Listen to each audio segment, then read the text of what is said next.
أعوذ بالله من الشيطان الرجيم. بسم الله الرحمن الرحيم. يا أيها الذين آمنوا لا تتخذوا عدوي وعدوكم أولياء تلقون إليهم بالمودة وقد كفروا بما جاءكم من الحق يخرجون الرسول وإياكم أن تؤمنوا بالله ربكم إن كنتم خرجتم جهادا في سبيلي وابتغاء مرضاتي تسرون إليهم بالمودة وأنا أعلم بما أخفيتم وما أعلنتم ومن يفعله منكم فقد ضل سواء السبيل. إن يثقفوكم يكونوا لكم أعداء ويبسطوا إليكم أيديهم وألسنتهم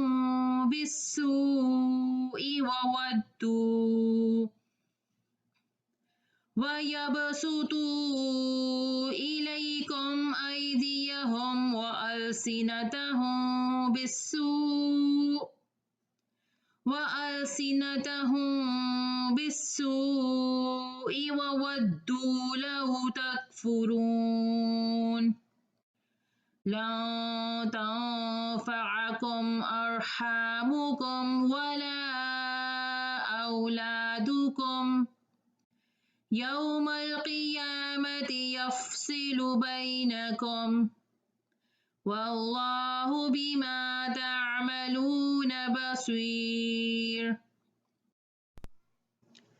قد كانت لكم أسوة حسنة في إبراهيم والذين معه إذ قالوا لقومهم إنا براء منكم ومما تعبدون من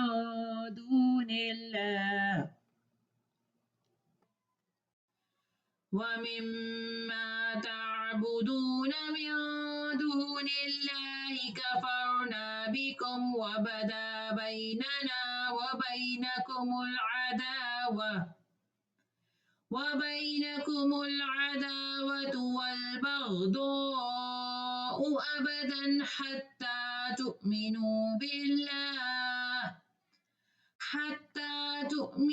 بالله وحده إلا قول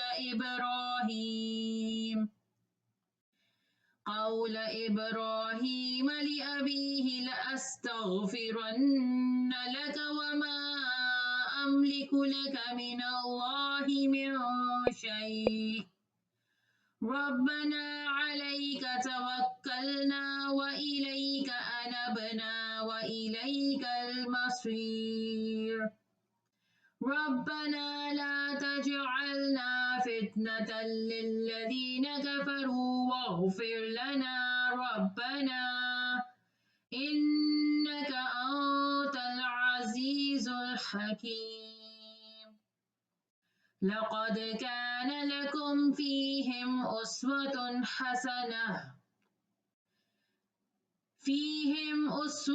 حسنة لمن كان يرجو الله واليوم الآخر ومن يتول فإن الله هو الغني الحميد. صدق اللہ العظیم۔ الحمد للہ رب العالمین والصلاة والسلام علی نبیہ الصادق الامین محمد وعلی آلہ وصحبہ اجمعین ومن تبعہم بإحسان الی یوم الدین۔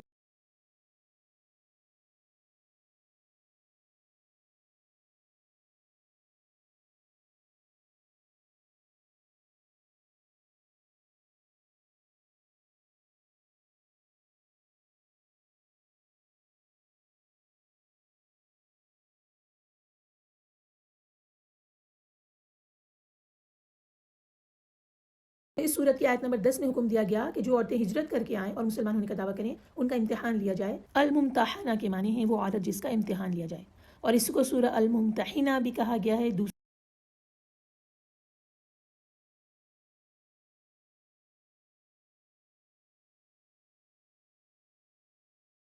فتح مکہ سے کچھ مدت پہلے ایک خفیہ خط کے ذریعے قریش کے سرداروں کو رسول اللہ صلی اللہ علیہ وسلم کے ارادے کی اطلاع بھیج دی تھی کہ آپ ان پر حملہ کرنے والے ہیں، تو اس کے بعد یہ صورت نازل ہوئی۔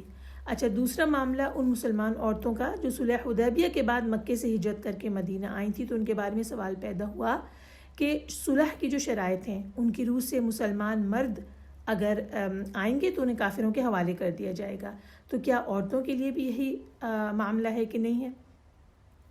لہٰذا اس سے یہ بات پتہ چلتی ہے، اس کے بارے میں صورت میں بتایا گیا ہے، لہٰذا یہ بات پتہ چلتی ہے کہ صلح حدیبیہ اور فتح مکہ کے درمیانی دور کی تقریباً نازل ہوئی صورت ہے، مدنی صورت ہے۔ اس صورت میں 3 حصے ہیں اور 3 اہم معاملات ہیں جس کو ابھی ہم جن کی تشریح بیان کریں گے۔ فی الحال ان کا خلاصہ پیش کر دیتے ہیں کہ آغاز صورت سے 9 آیت تک یہ والا جو واقعہ تھا حاطب بن ابی بلتعہ رضی اللہ تعالی عنہ کا، وہ واقعہ آتا ہے۔ ان کے اس فعل پر سخت گرفت کی گئی ہے کہ انہوں نے اپنے اہل و عیال کو بچانے کے لیے ایک اہم جنگی راز دشمنوں کو دے دیا۔ دوسرا حصہ آیت نمبر 10 اور 11 پہ مشتمل ہے، اور یہ وہ ہے جس کے بارے میں ابھی کہا کہ ایسی صورتحال تھی کہ مکے میں بہت سی مسلمان عورتیں تھیں جن کے شوہر کافر تھے، وہ کسی نہ کسی طرح ہجرت کر کے مدینہ پہنچ جاتی تھیں۔ اسی طرح مدینے میں بھی مسلمان مرد ایسے تھے کہ ان کی بیویاں بھی کافر تھیں اور وہ مکہ میں رہ گئی تھیں۔ اب ان کے بارے میں یہ سوال پیدا ہوا کہ کیا ان کے درمیان شادی رشتہ یا زواج جو ہے وہ باقی بھی ہے یا نہیں۔ اللہ تعالیٰ نے پھر اس بات کا فیصلہ فرما دیا کہ مسلمان عورت کے لیے کافر شوہر حلال نہیں ہے، اور مسلمان مرد کے لیے بھی یہ جائز نہیں کہ وہ مشرک بیوی کو اپنے نکاح میں رکھے۔ اور تیسرا حصہ آیت نمبر 12 جس میں رسول اللہ صلی اللہ علیہ وسلم کو ہدایت فرمائی گئی کہ جو عورتیں اسلام قبول کر لیں اور بڑی بڑی برائیوں سے بچنے کا عہد کریں اور اس بات کا اقرار کریں کہ آئندہ وہ بھلائی کے طریقوں کی پیروی کریں گی جس کا حکم اللہ اور اس کے رسول نے ان کو دیا، ان سے بیعت کر لی جائے، یعنی ان سے پکا عہد لے لیا جائے۔ آئیے صورت کا ترجمہ پیش کرتے ہیں۔ بسم اللہ الرحمن الرحیم۔ اے ایمان والو، تم میرے اور اپنے دشمنوں کو دوست نہ بناؤ، تم ان کی طرف دوستی کا پیغام بھیجتے ہو حالانکہ وہ حق یعنی سچے دین کے منکر ہوئے ہیں جو تمہارے پاس آئے ہیں۔ وہ رسول کو اور تمہیں بھی جلا وطن کرتے ہیں اس لیے کہ تم اپنے رب پر ایمان رکھتے ہو۔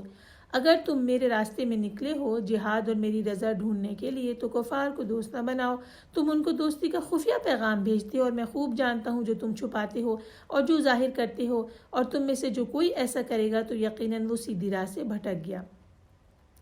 اگر وہ تمہیں کہیں پائیں تو تمہاری جان کے دشمن ہو جائیں اور اپنے ہاتھ اور اپنی زبانیں تمہاری طرف دراز کریں برائی کی نیت سے، اور وہ چاہتے ہیں کہ کسی طرح تم بھی دین حق کے منکر ہو جاؤ۔ تمہارے رشتے ناتے قیامت کے دن تمہیں ہرگز نفع نہیں دیں گے اور نہ تمہاری اولاد، وہ تمہارے درمیان فیصلہ کرے گا اور اللہ خوب دیکھنے والا ہے جو تم عمل کرتے ہو۔ اب ہم اس واقعے کی تفصیل لے لیتے ہیں۔ کفار مکہ اور رسول اللہ صلی اللہ علیہ وسلم کے درمیان حدیبیہ میں جو معاہدہ ہوا تھا، اہل مکہ نے اس کی خلاف ورزی کی تھی، اسی لیے رسول اللہ صلی اللہ علیہ وسلم نے مسلمانوں کو خفیہ طور پر لڑائی کا حکم دے دیا تھا۔ حضرت حاطب بن ابی بلتعہ رضی اللہ تعالیٰ عنہ ایک مہاجر بدری صحابی تھے۔ ان کے قریش کے ساتھ کوئی رشتہ داری نہیں تھی، لیکن ان کے بیوی بچے مکہ میں تھے۔ انہوں نے سوچا کہ قریش مکہ کو آپ صلی اللہ علیہ وسلم کی تیاری کی اطلاع کر دوں تاکہ اس احسان کے بدلے وہ میرے بال بچوں کا خیال رکھیں۔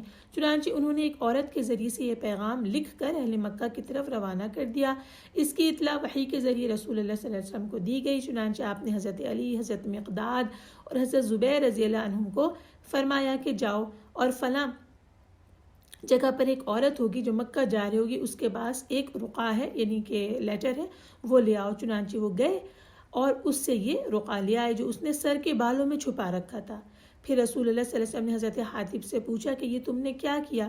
انہوں نے فرمایا کہ میں نے یہ کام کفر اور ارتداد کی بنا پہ نہیں کیا، بلکہ اس وجہ سے کیا کہ دیگر مہاجرین کے رشتہ دار تو مکے میں موجود ہیں جو ان کے بال بچوں کی حفاظت کرتے ہیں، میرا وہاں کوئی رشتہ دار نہیں ہے، تو میں نے یہ سوچا کہ میں اہل مکہ کو کچھ اطلاع کر دوں تاکہ وہ میرے احسان مند رہیں اور میرے بچوں کی حفاظت کریں۔ جب انہوں نے سچ بولا تو رسول اللہ صلی اللہ علیہ وسلم نے انہیں کچھ نہیں کہا، لیکن تنبیہ اللہ کی طرف سے آئی۔ اور کیا تنبیہ آئی؟ آئیے دیکھتے ہیں کہ رسول پاک صلی اللہ علیہ وسلم کی خبریں ان تک پہنچا کر کہ ان سے تم دوستانہ تعلق قائم کرنا چاہتے ہو، تو لہٰذا جو ایسا کرے گا، یعنی جو میرے اور اپنے دشمنوں سے محبت کا تعلق جوڑے گا، انہیں خفیہ نامہ اور پیغام بھیجے گا، تو یہ گمراہی کا راستہ ہے۔ یہ اللہ تعالیٰ نے ان آیات میں بتا دیا، اور پھر یہ بتایا کہ ان کے دلوں میں تمہارے خلاف کس طرح سے بغض اور عناد ہے کافروں کے دل میں، اور تم ان کے ساتھ محبت جتا رہے ہو، اور یہ کہ جس اولاد کے لیے تم کفار کے ساتھ محبت کا اظہار کر رہے ہو یہ تمہارے کچھ بھی کام نہیں آئے گی، پھر اس کی وجہ سے تم کافروں سے دوستی کر کے کیوں اللہ کو ناراض کرتے ہو؟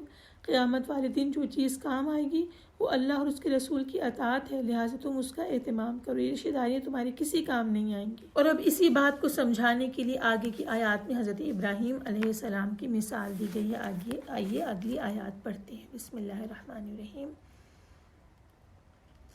یقیناً تمہارے لیے بہترین نمونہ ہے ابراہیم اور ان لوگوں میں جو اس کے ساتھ تھے جب انہوں نے اپنی قوم سے کہا تھا بے شک ہم تم سے اور ان سے بری ہیں جن کی تم عبادت کرتے ہو سوائے اللہ کے، ہم تم سے منکر ہوئے، ہمارے اور تمہارے درمیان ہمیشہ کے لیے دشمنی اور بغض ظاہر ہو گیا، حتیٰ کہ تم اللہ اکیلے پر ایمان لے آؤ۔ مگر ابراہیم کا اپنے باپ سے یہ کہنا کہ میں ضرور تیرے لیے بخشش مانگوں گا اور میں تیرے لیے اللہ کی طرف سے کسی چیز کا اختیار نہیں رکھتا، اے ہمارے رب ہم نے تجھی پہ توکل کیا اور تیری ہی طرف رجوع کیا اور تیری ہی طرف ہمیں لوٹنا ہے۔ اے ہمارے رب تو ہمیں ان لوگوں کے لیے فتنہ نہ بنا جنہوں نے کفر کیا اور ہمیں بخش دے، اے ہمارے رب بے شک تو ہی بڑا زبردست خوب حکمت والا ہے۔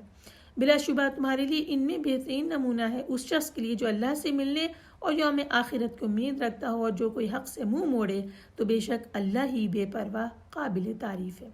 امید ہے کہ اللہ تمہارے اور ان لوگوں کے درمیان دوستی پیدا کر دے جن سے تمہاری دشمنی ہے، اللہ بہت قدرت والا اور اللہ غفور رحیم ہے۔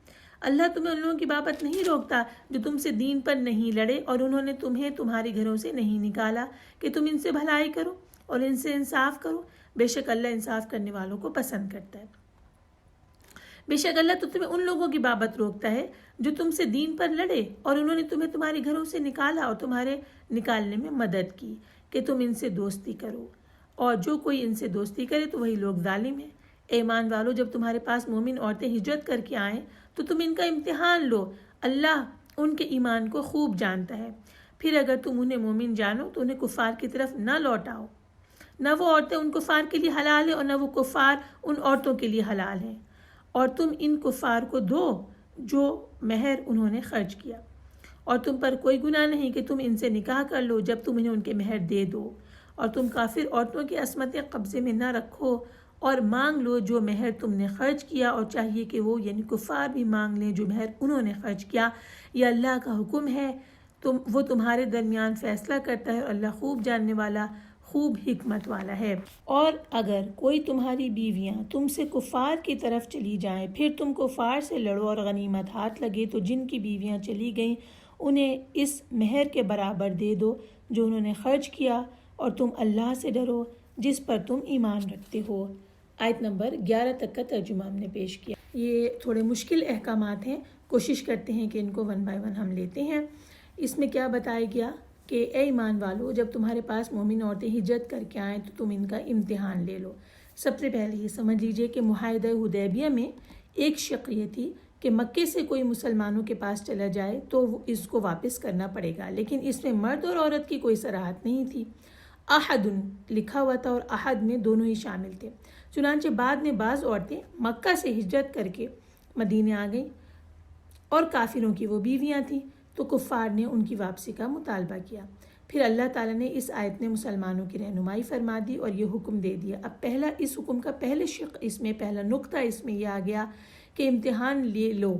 امتحان لینے کا مطلب یہ ہے کہ اس امر کی تحقیق کر لو کہ ہجرت کر کے آنے والی عورت جو اپنے ایمان کا اظہار کر رہی ہے، پہلی بات وہ واقعی مومنہ ہے، دوسری بات وہ اپنے کافر خاوند سے ناراض ہو کر نہیں آئی، یا کسی اور غرض کے لیے نہیں آئی، کسی شخص کے عشق میں نہیں آئی یا کوئی اور دنیاوی غرض، بلکہ وہ یہاں پر اپنے ایمان کو بچانے کے لیے پناہ لینے کی خاطر آئی ہے۔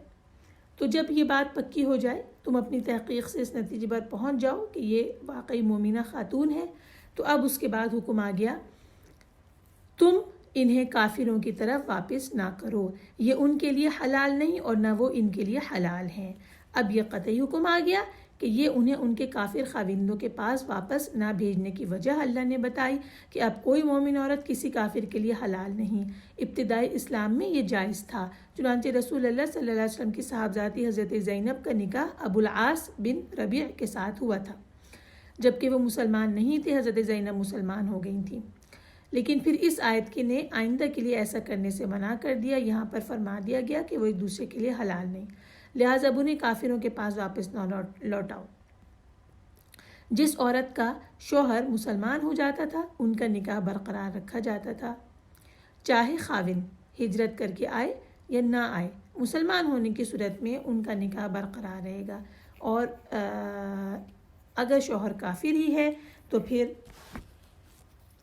اس کا نکاح آپ سے آپ ٹوٹ جائے گا، ضروری نہیں کہ وہ طلاق دے، بلکہ نکاح ٹوٹ جائے گا جب کوئی منکوحہ عورت، مسلمان عورت منکوحہ جس کا شوہر کافر ہے، وہ ہجرت کر کے آ جائے گی، تو پھر اس مدینہ آ جائے گی، تو پھر اس کا جو ہے اپنے خاوند کے ساتھ نکاح خود بخود ختم ہو جائے گا۔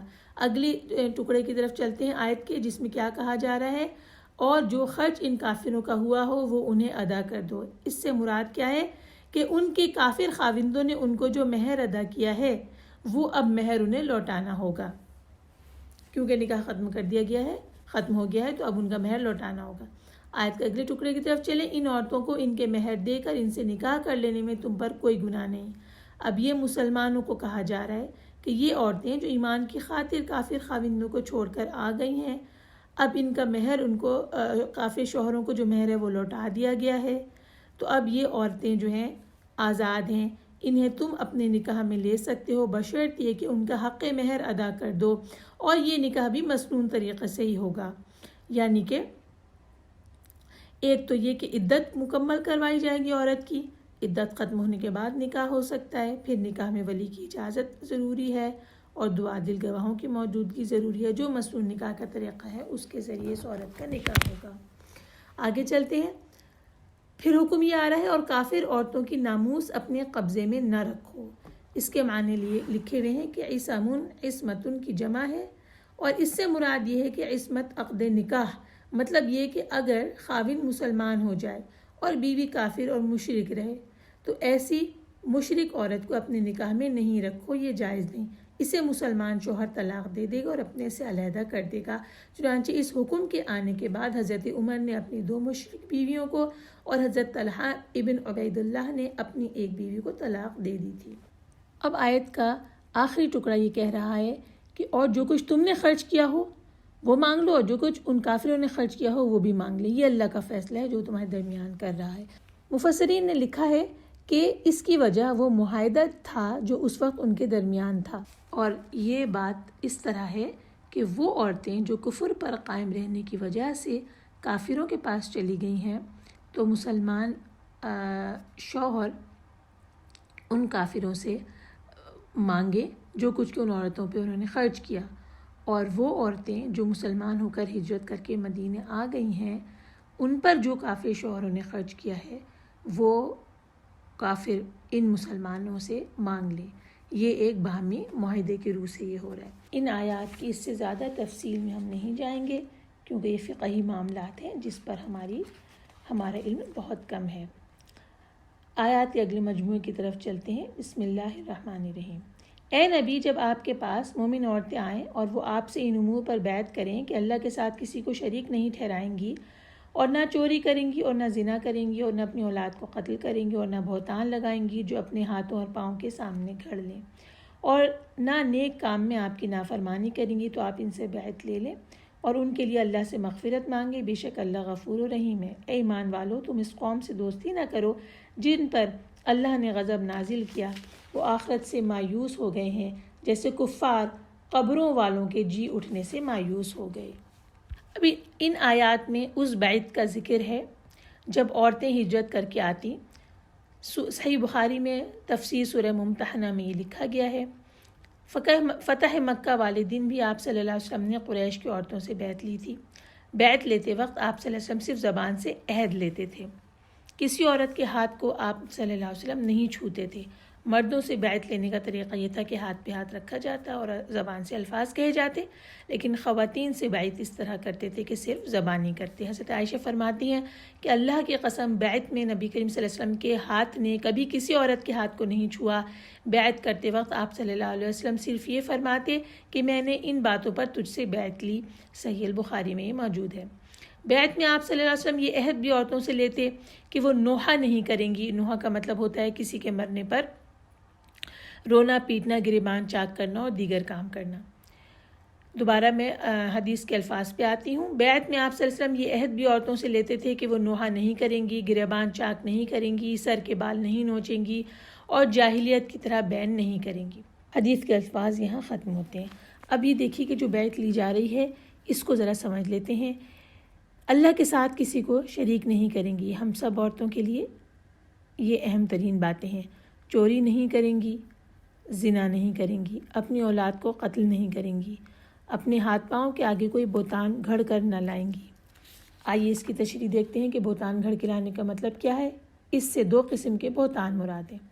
ایک یہ کہ کوئی عورت دوسری عورت پر غیر مردوں سے آشنائی کا بہتان لگائے اور اس طرح کے قصے لوگوں میں پھیلائے، کیونکہ عورتوں میں خاص طور پر ان باتوں کے چرچے کرنے کی بیماری پائی جاتی ہے۔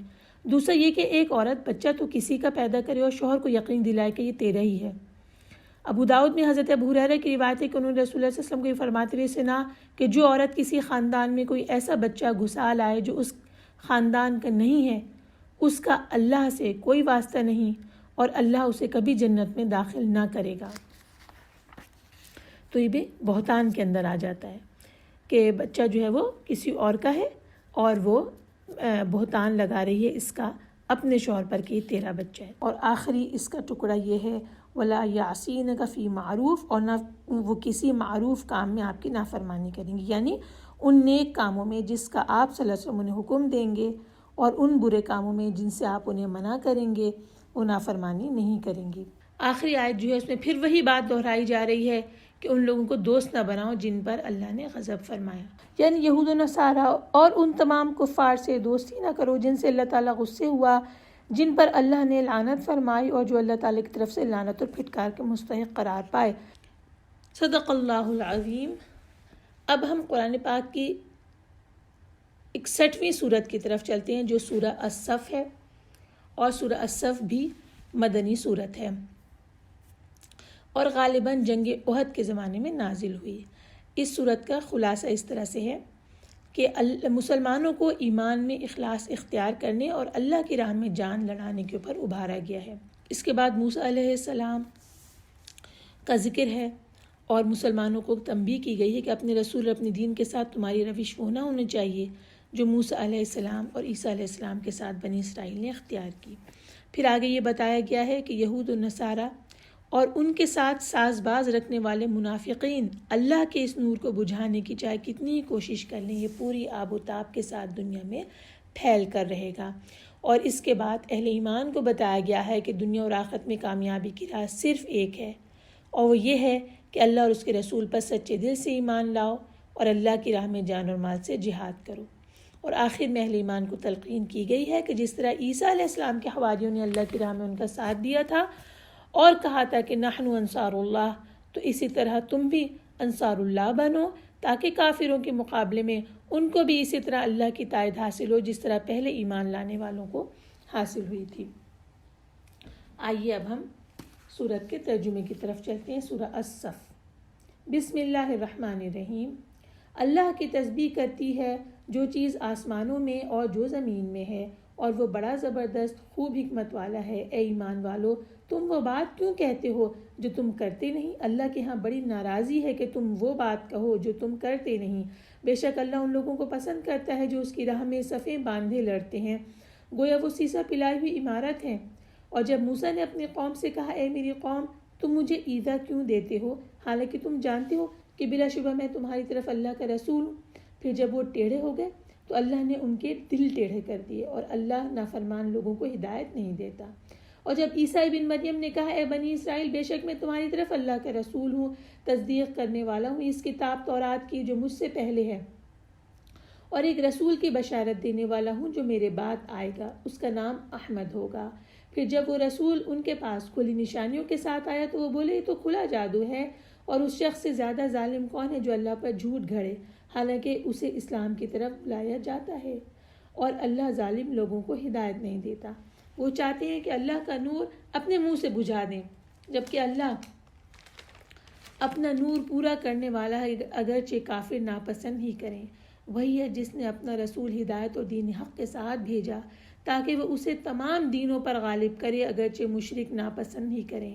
اے ایمان والو، کیا میں تمہیں ایسی تجارت بتاؤں جو تمہیں دردناک عذاب سے نجات دے؟ تم اللہ اور اس کے رسول پر ایمان لاؤ اور اللہ کی راہ میں جہاد کرو اپنے مالوں اور اپنی جانوں کے ساتھ، یہ تمہارے لیے بہت بہتر ہے اگر تم علم رکھتے ہو، اور اللہ تمہارے گناہ بخش دے گا اور تمہیں ایسی جنتوں میں داخل کرے گا جن کے نیچے نہریں جاری ہوں گی، اور پاکیزہ محلات میں جو ہمیشہ رہنے والی جنتوں میں ہیں۔ یہ ہے عظیم کامیابی۔ اور ایک اور نعمت جسے تم پسند کرتے ہو، اللہ کی طرف سے مدد اور فتح قریب، اور مومنوں کو بشارت دے دیجیے۔ اے ایمان والو، تم اللہ کے مددگار بنو، جیسے عیسیٰ بن مریم نے حواریوں سے کہا تھا، اللہ کی راہ میں میرا مددگار کون ہے؟ حواریوں نے کہا، ہم اللہ کے مددگار ہیں۔ تو بنی اسرائیل میں سے ایک گروہ ایمان لایا اور دوسرے گروہ نے کفر کیا، تو ہم نے ان لوگوں کو جو ایمان لائے ان کے دشمنوں پر قوت دی تو وہ غالب آ گئے۔ سورہ صف کی تشریح کی طرف چلتے ہیں، اور ہم نے سورہ صف کے مضامین کے خلاصے کو 4 نکات کی صورت میں آپ کے سامنے رکھا جائے گا۔ پہلے شروع میں جو آیا کہ اہل ایمان لانے والوں، تم وہ بات جو کیوں کہتے ہو جو کرتے نہیں ہو؟ اللہ کے نزدیک یہ سخت ناپسندیدہ حرکت ہے کہ تم کہو وہ بات جو کرتے نہیں۔ اس کا مدعا ایک تو یہ ہے کہ ایک عمومی حکم ہے کہ ایک سچے مسلمان کے قول میں اور عمل میں مطابقت ہونی چاہیے، جو کچھ کہے اسے کر کے دکھائے، کرنے کی نیت یا ہمت نہ ہو یا ارادہ نہ ہو یا تو زبان سے بھی وہ بات نہ نکال لے۔ کہنا کچھ اور کرنا کچھ، یہ انسان کی ان بدترین صفات میں سے جو اللہ کی نگاہ میں بہت زیادہ ناپسندیدہ ہیں۔ اور پھر اس حکم کا ایک خاص اطلاق ہوتا ہے جنگ پر، لڑائی پر، کیونکہ یہ کہتے تھے کہ لڑائی کا حکم ہمارے لیے کیوں نہیں آ رہا، اور جب یہ حکم انہیں دے دیا گیا یعنی حکم آ گیا تو دل تنگ ہونے لگے۔ پہلے کہتے تھے کہ کوئی صورت کیوں نہیں نازل کی جاتی جس میں جنگ کا حکم دیا جائے۔ بعد میں جب محکم صورت نازل ہو گئی، جنگ کا حکم آ گیا، تو جن کے دلوں میں بیماری تھی وہ اس طرح سے دیکھنے لگے مومنین کی طرف جیسے ان پہ موت چھا رہی ہو۔ یہ ہم نے پہلے بھی پڑھا ہے۔ تو یہ ان کے دل کی کیفیت تھی، اس پر تنبیہ کی گئی ہے اور کہا گیا ہے کہ تم کرتے کیوں نہیں ہو جو بات منہ سے نکالتے ہو، تم اسے پورا کیوں نہیں کرتے۔ اچھا، اب اس کے بعد آیت نمبر 6 میں حضرت عیسیٰ علیہ السلام نے خود اپنے منہ سے اپنے بعد آنے والے رسول کی خوشخبری دے دی تھی، اور یہ بھی بتا دی تھی کہ ان کا نام احمد ہے۔ پھر جب ان کے پاس کھلی دلیل لائے تو وہ کہنے لگے کہ یہ تو کھلا جادو ہے، یعنی حضرت عیسیٰ علیہ السلام نے آخری پیغمبر محمد صلی اللہ علیہ وسلم کی خوشخبری سنائی۔ رسول اللہ صلی اللہ علیہ وسلم کی حدیث ہے جس کے الفاظ ہیں، ترجمہ میں اپنے باپ ابراہیم کی دعا اور عیسیٰ علیہ السلام کی بشارت کا مصداق ہوں۔ حدیث کے الفاظ ختم ہوئے اور احمد نام بھی بتا دیا گیا، یعنی کہ اگر حضرت عیسیٰ علیہ السلام کے پیروکار رسول اللہ صلی اللہ علیہ وسلم کی نبوت کا انکار کر رہے ہیں تو وہ جان لیں کہ خود عیسیٰ علیہ السلام نے ان کے آنے کی خوشخبری سنائی تھی اور نام بھی بتا دیا تھا۔ پھر جب وہ ان کے پاس کھلی دلیلیں لائے، یعنی عیسیٰ علیہ السلام معجزات کو لے کر آئے، تو انہوں نے کہہ دیا کہ یہ تو جادو ہے، اسی طرح سے پچھلی قومیں بھی اپنے پیغمبروں کو کہتی رہی ہیں کہ یہ کھلا جادو ہے، اور اسی طرح سے قریش بھی رسول اللہ صلی اللہ علیہ وسلم کے لیے کہہ رہے تھے۔ اچھا، اب یہ دیکھیے کہ آیت نمبر 4 میں اور آیت نمبر 11 میں کیا حکم آ رہا ہے۔ چوتھی آیت میں یہ بتایا جا رہا ہے کہ اللہ تعالیٰ کی خوشنودی ان اہل ایمان کو ملتی ہے جو اللہ کی راہ میں جان لڑانے کے لیے تیار ہو۔ اور کس طرح یہ جان لڑاتے ہیں؟ ایک یہ کہ وہ خوب سوچ سمجھ کر اللہ تعالیٰ کی راہ میں لڑتے ہیں، وہ کسی اور راہ میں نہیں لڑتے، کسی ایسے مقصد کے لیے نہیں لڑتے جو فی سبیل اللہ کی تعریف میں نہ آتا ہو۔ تو پہلی بات تو یہ کہ الذین یقاتلون فی سبیلہ، اس کی سبیل میں، اس کی راہ میں لڑتے ہیں۔ دوسری بات، صفن کانہم بنیان مرصوص، صفن کی طرح، یعنی کہ وہ صف بنا کے لڑتے ہیں، مضبوط منتظم صف بستہ ہو کر لڑائی کرتے ہیں۔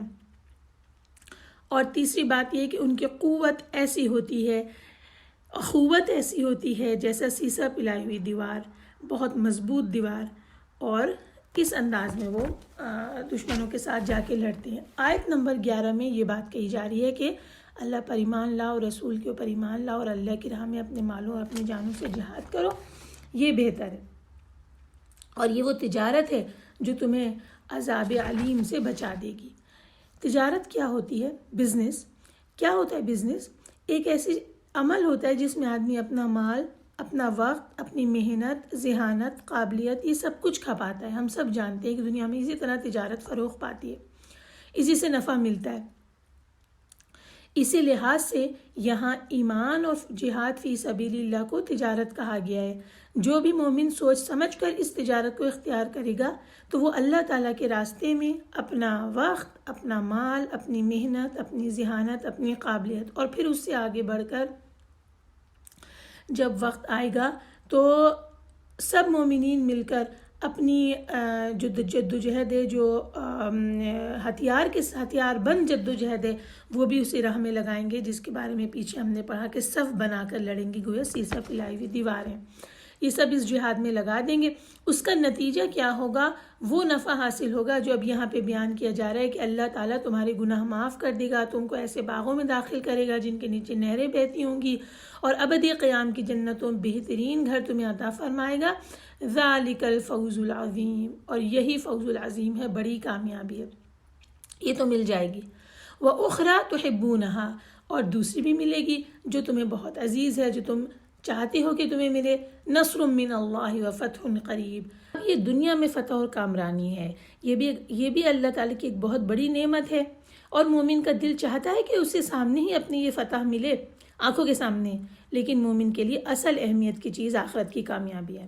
اسی لیے جو نتیجہ دنیا کی زندگی میں حاصل ہونے والا ہے اس کا ذکر اللہ تعالیٰ نے بعد میں کیا ہے، اور جو نتیجہ آخرت میں رونما ہونے والا ہے اس کے ذکر کو پہلے کیا ہے کہ آخرت میں جو کچھ ملنا ہے وہ تو تمہیں مل ہی جائے گا، لیکن دوسری چیز جو تم چاہتے ہو وہ بھی اللہ تعالیٰ تمہیں دے گا۔ آخرت کی نعمتوں کے مقابلے میں اسے فتح قریب قرار دیا، اور اگر ان آیات کے کنٹیکس میں دیکھیں تو اس سے مراد فتح مکہ ہے۔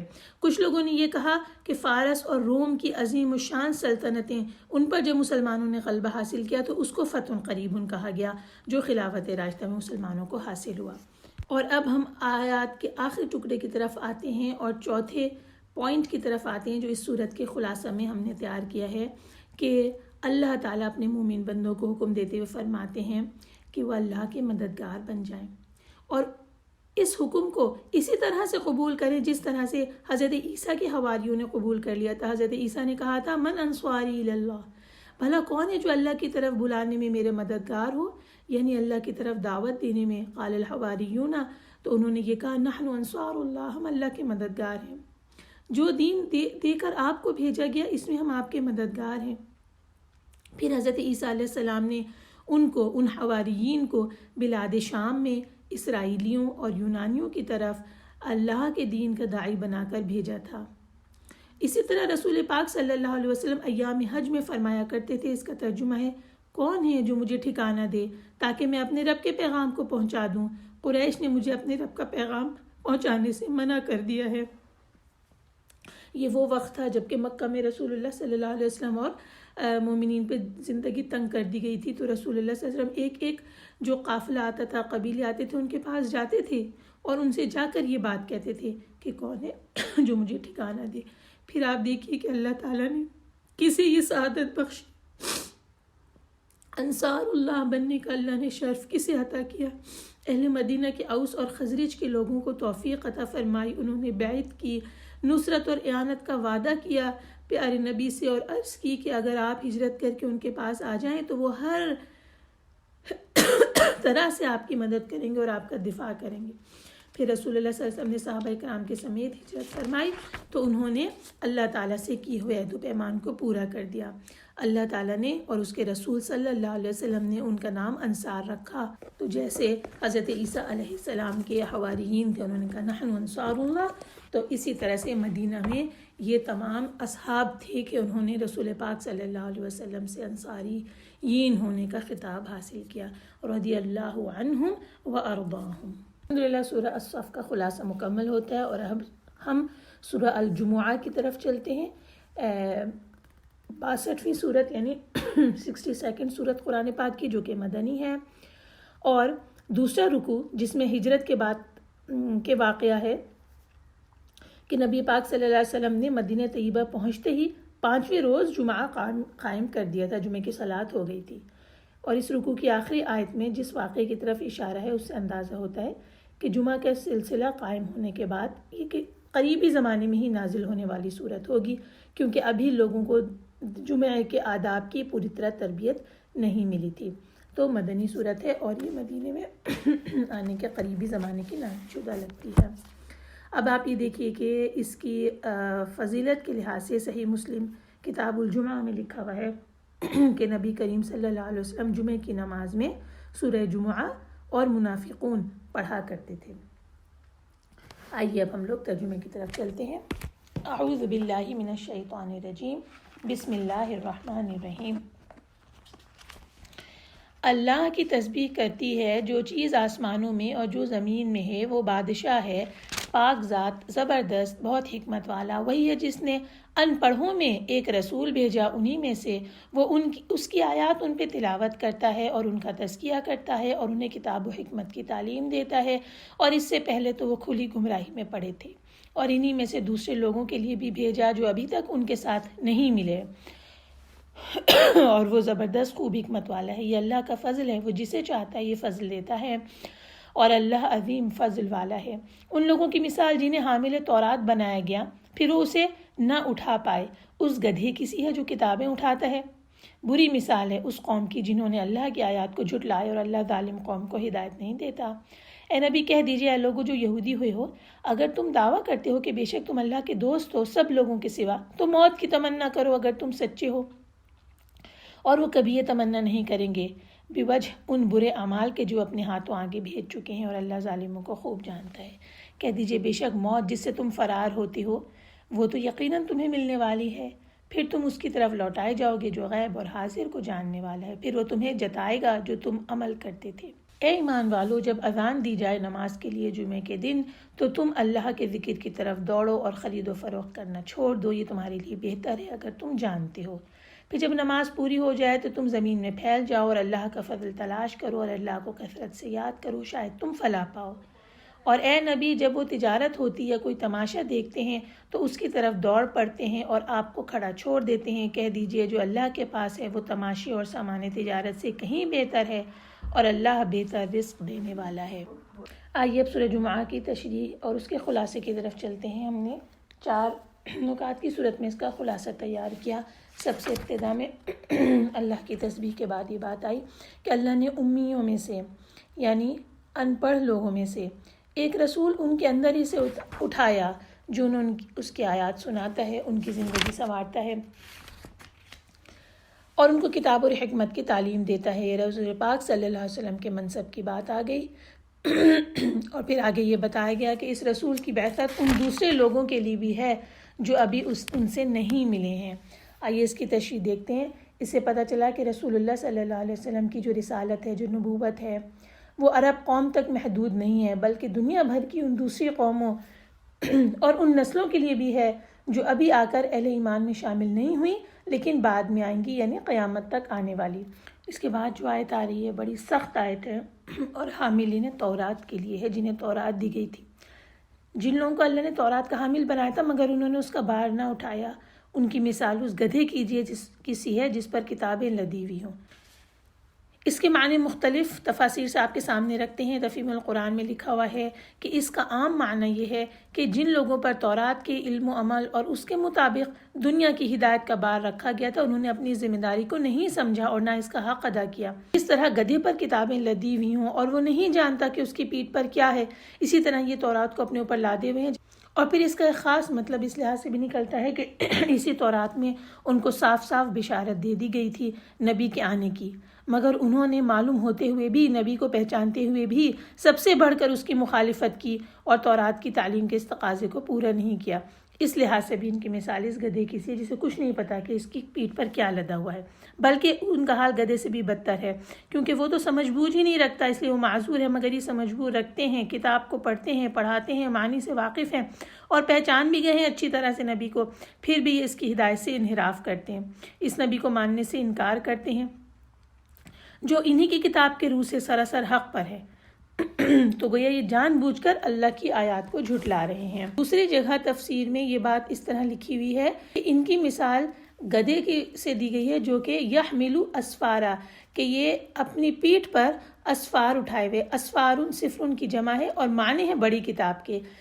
تو یہ بے عمل یہودی جو ہیں، جس طرح گدھے کو یہ معلوم نہیں ہوتا کہ اس کی کمر پر جو کتابیں ہیں ان میں کیا لکھا ہوا ہے، یا اس پر کی کمر پر کتابیں لدی ہوئی ہیں یا کوئی کوڑا کرکٹ لدا ہوا ہے، اسی طرح سے یہ بے عمل یہودی ہیں کہ یہ تورات کو اٹھائے پھرتے ہیں، اس کو پڑھنے اور یاد رکھنے کے وعدے بھی کرتے ہیں، لیکن اسے سمجھتے نہیں، اس پر عمل کرتے نہیں، اور اس کے بجائے اس میں تحریف اور تبدیلی کر دیتے ہیں، لہٰذا یہ گدھے سے بھی بدتر ہے۔ اور اس کے بعد آیت نمبر 6 میں ان کو ایک چیلنج دیا گیا، اور وہ چیلنج یہ ہے کہ اگر تمہارا یہ گمان صحیح ہے کہ تم ہی ہدایت پر ہو اور محمد صلی اللہ علیہ وسلم اور ان کے اصحاب ہدایت پہ نہیں ہیں، تو پھر تم ایسا کرو کہ یہ دعا کرو کہ موت آئے وہ گروہ جو اپنے دعوے میں سچا ہے وہ زندہ رہے، اور جو گروہ اپنے دعوے میں جھوٹا ہے اس کے اوپر موت آ جائے، موت کی تمنا کرو۔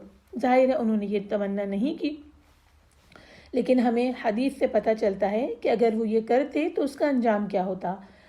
حضرت ابن عباس سے روایت کیا گیا ہے کہ ابو جہل ملعون نے کہا تھا کہ اگر محمد کو کعبے کے پاس دیکھ لوں گا تو آ کر اس کی گردن کو پامال کر دوں گا، نعوذ باللہ۔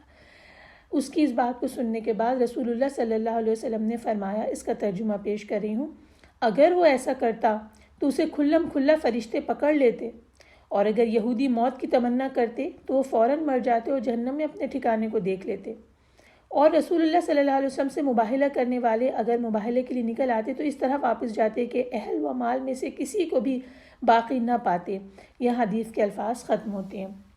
تو ہمیں اس سے یہ پتہ چلا کہ یہ ملعون فعل اگر کرتے، یعنی ابو جہل اگر ایسی حرکت کرتا، یا یہودی اس بات کی تمنا کرتے کہ وہ مر جائیں، یا وہ جب عیسائیوں کو مباہلہ کی دعوت دی گئی تھی تو وہ دعوت کو قبول کر لیتے اور آتے، تو انجام کار کیا ہوتا۔ اور اب ہم اس واقعے کی طرف آتے ہیں جس کا یہاں پہ ذکر ہے کہ ایک مرتبہ نبی کریم صلی اللہ علیہ وسلم جمعے کا خطبہ ارشاد فرما رہے تھے کہ ایک قافلہ آ گیا، تجارتی قافلہ، اور لوگوں کو پتہ چلا تو خطبہ چھوڑ کر باہر خرید و فروخت کے لیے چلے گئے کہ کہیں سامان فروخت ختم نہ ہو جائے، اور صرف 12 آدمی مسجد میں باقی رہ گئے۔ پھر یہ والی آیات نازل ہوئیں۔ آئیے ہم اب جمعے کے آداب کے بارے میں پڑھتے ہیں۔ یہاں بہت سارے آداب جمعے کے لکھے گئے ہیں، سب کو اچھے سے سمجھ لینا چاہیے، کیونکہ جمعہ جو ہے مسلمانوں کے لیے عید کے مثل ہے۔ جمعہ اور یوم جمعہ کے آداب۔ اہل اسلام ہفتے میں ایک بار اپنی بڑی مسجد میں جمع ہوتے ہیں۔ اسی دن تمام مخلوقات کی تخلیق مکمل ہو گئی تھی۔ یہ ان 6 ایام میں سے چھٹا یوم ہے جس میں اللہ تعالیٰ نے آسمانوں اور زمین کو پیدا فرمایا تھا۔ اسی دن آدم علیہ السلام کو پیدا کیا گیا، اسی دن جنت میں داخل کیا گیا، اور اسی دن انہیں جنت سے نکالا گیا، اور اسی دن قیامت قائم ہوگی۔ اسی دن ایک ایسی گھڑی ہے کہ جس میں مرد مومن اللہ تعالیٰ سے جو دعا بھی کرے اللہ تعالیٰ اسے عطا فرما دیتا ہے۔ صحیح حدیث سے یہ ثابت ہے۔ یہ تمام جو فضیلت جمعہ کی ہیں یہ مختلف احادیث سے نیچے اس کے حوالے انہوں نے دیے ہوئے ہیں۔ اب ہم کچھ احادیث آپ کے سامنے ترجمہ پیش کرتے ہیں۔ صحیح بخاری کی روایت کے الفاظ یہ ہیں، صحیح مسلم کی ایک روایت یہ ہے، ہم اس کا ترجمہ پیش کرتے ہیں۔ اللہ تعالیٰ نے ہم میں سے پہلے لوگوں کو جمعے سے بھٹکا دیا۔ یہودیوں کے لیے ہفتے کا دن ہے اور عیسائیوں کے لیے اتوار کا دن ہے۔ اللہ تعالیٰ نے ہمیں جمعے کے دن کی ہدایت فرما دی ہے، پس اس نے ترتیب اس طرح رکھی ہے کہ جمعہ، ہفتہ، اتوار۔ اسی طرح قیامت کے دن بھی وہ ہم سے پیچھے ہوں گے۔ اہل دنیا میں سے ہم بعد میں آنے والے ہیں، مگر قیامت کے دن پہلے ہوں گے اور تمام مخلوقات سے ہمارے بارے میں پہلے فیصلہ ہوگا۔ یہاں حدیث کے الفاظ ختم ہوئے، جس سے ہمیں یہ بات پتہ چلی کہ یہ جمعہ اللہ تعالیٰ نے ہماری امت کے لیے مخصوص کر دیا، اور ترتیب ایسے ہے کہ جمعہ پہلے آ رہا ہے، پھر ہفتہ، اور اس کے بعد اتوار۔ اور اہل دنیا میں اللہ تعالیٰ نے مومنین کو سب سے آخر میں رکھا ہے، مسلمین کو سب سے آخر میں رکھا ہے، لیکن مخلوقات میں سب سے پہلے ان کا فیصلہ ہوگا۔ اس کے بعد یہ آیا کہ مومنوں، جب جمعے کے دن نماز کے لیے اذان دی جائے تو اللہ کی یاد کے لیے دوڑو۔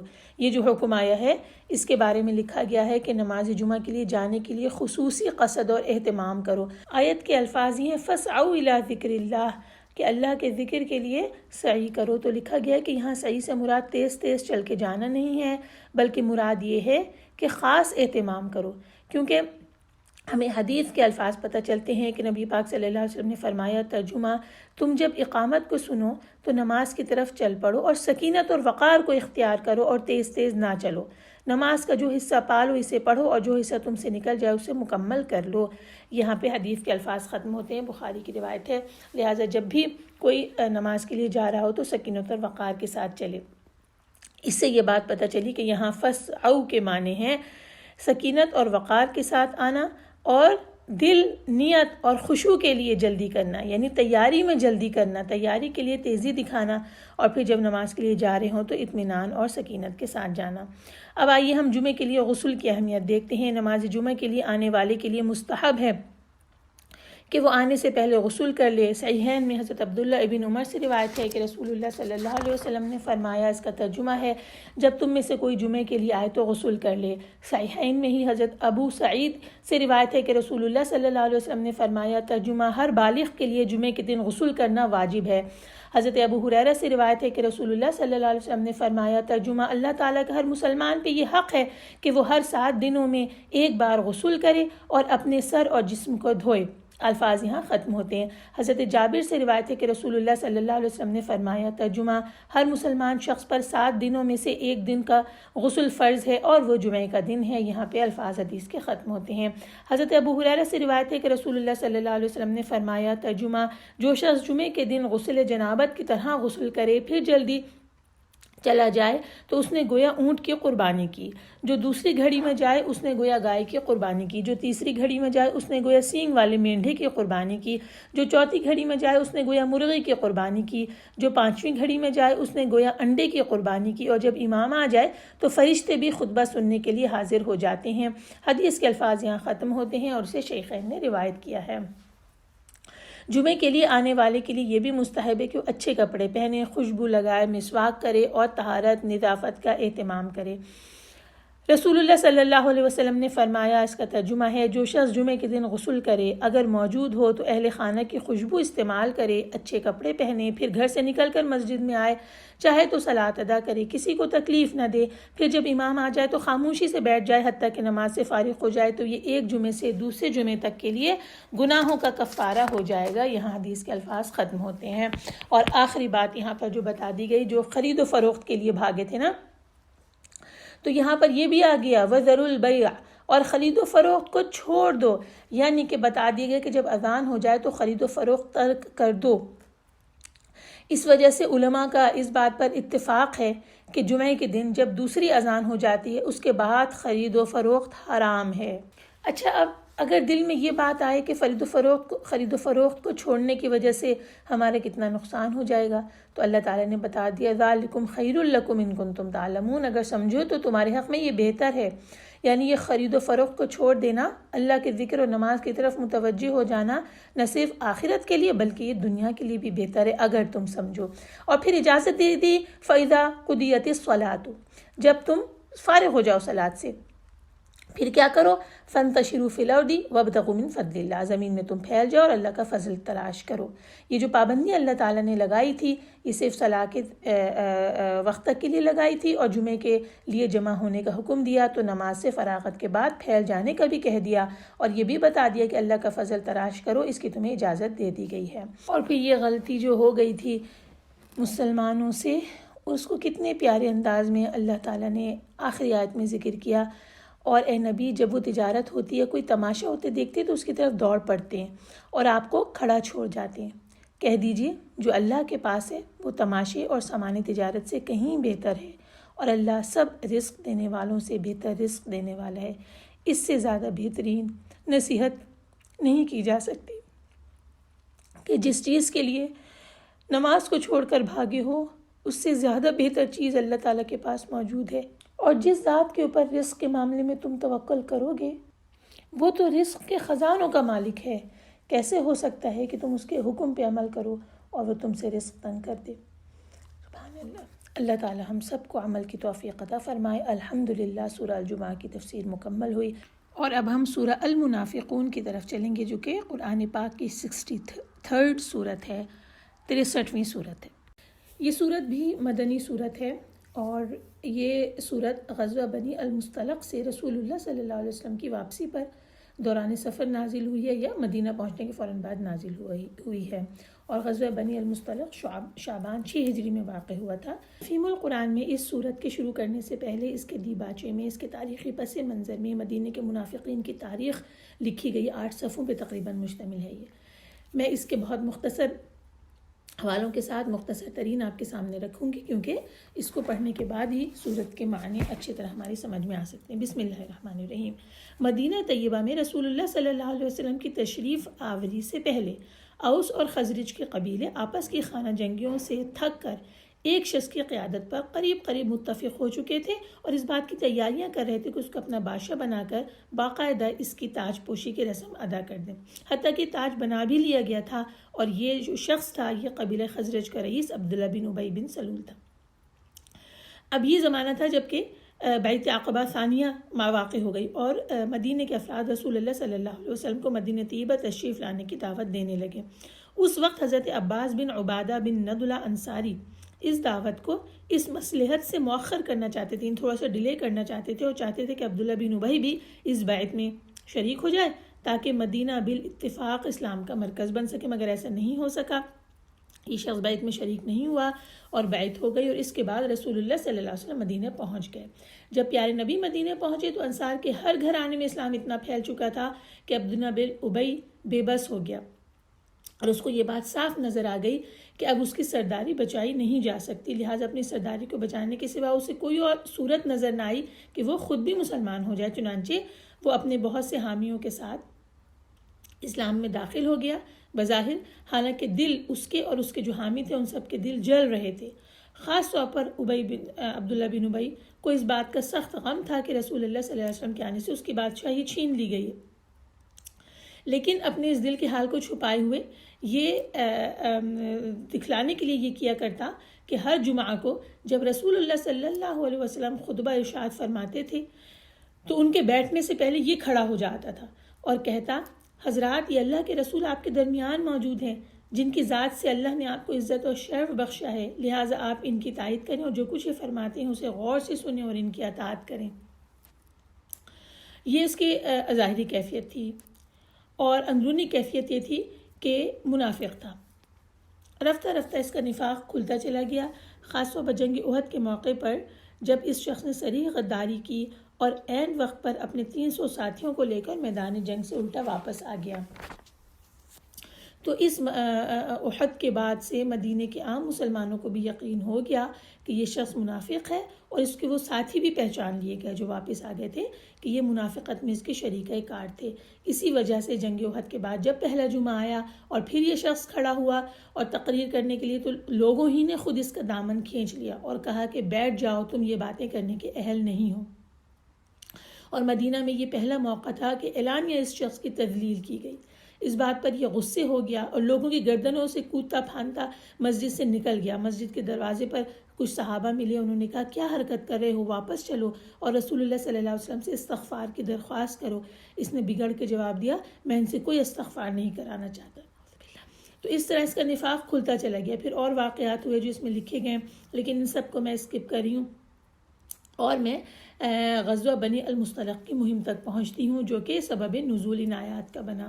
عبداللہ بن ابی اور اس کے ساتھی منافقین کو غزوہ بنی المصطلق کی مہم میں رسول اللہ صلی اللہ علیہ وسلم کے ساتھ جانے کا موقع ملا، اور اس موقع پر انہوں نے دو عظیم فتنے اٹھائے جو مسلمانوں کی جمعیت کو بالکل پارا پارا کر سکتے تھے، مگر اللہ تعالیٰ نے مسلمانوں کو اس سے محفوظ رکھا۔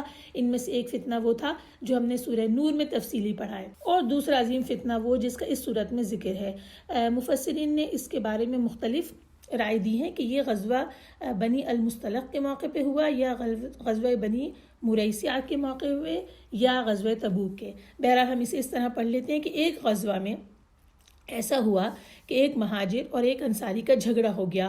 دونوں نے اپنی اپنی حمایت کے لیے انصار اور مہاجرین کو پکارا، جس پر عبداللہ بن ابی منافق نے انصار سے کہا کہ تم نے مہاجرین کی مدد کی اور ان کو اپنے ساتھ رکھا، اب دیکھ لو اس کا نتیجہ سامنے آ رہا ہے، یعنی یہ اب تمہارا کھا کر تم ہی پر غرا رہے ہیں۔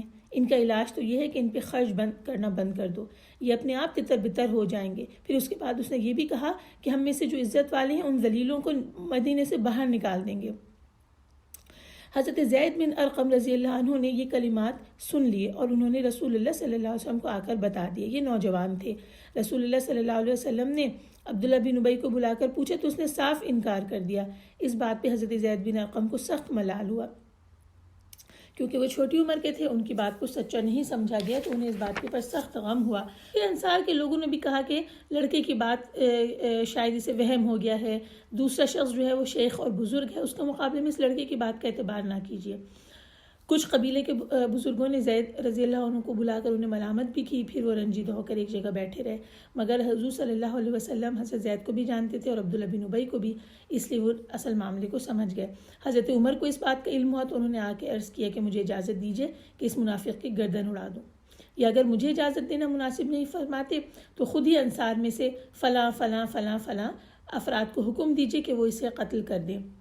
مختلف روایتوں میں مختلف انصاری بزرگوں کے نام آئے ہیں جن کے متعلق حضرت عمر نے عرض کیا کہ آپ ان میں سے کسی سے یہ خدمت لے لیں، کیونکہ اگر حضرت عمر یہ سمجھتے تھے کہ اگر ان سے یہ کام کہا جائے، کیونکہ وہ تو مہاجر ہیں، تو ان کے ہاتھوں اگر یہ شخص قتل ہوگا تو فتنہ بھڑک اٹھنے کا امکان ہے۔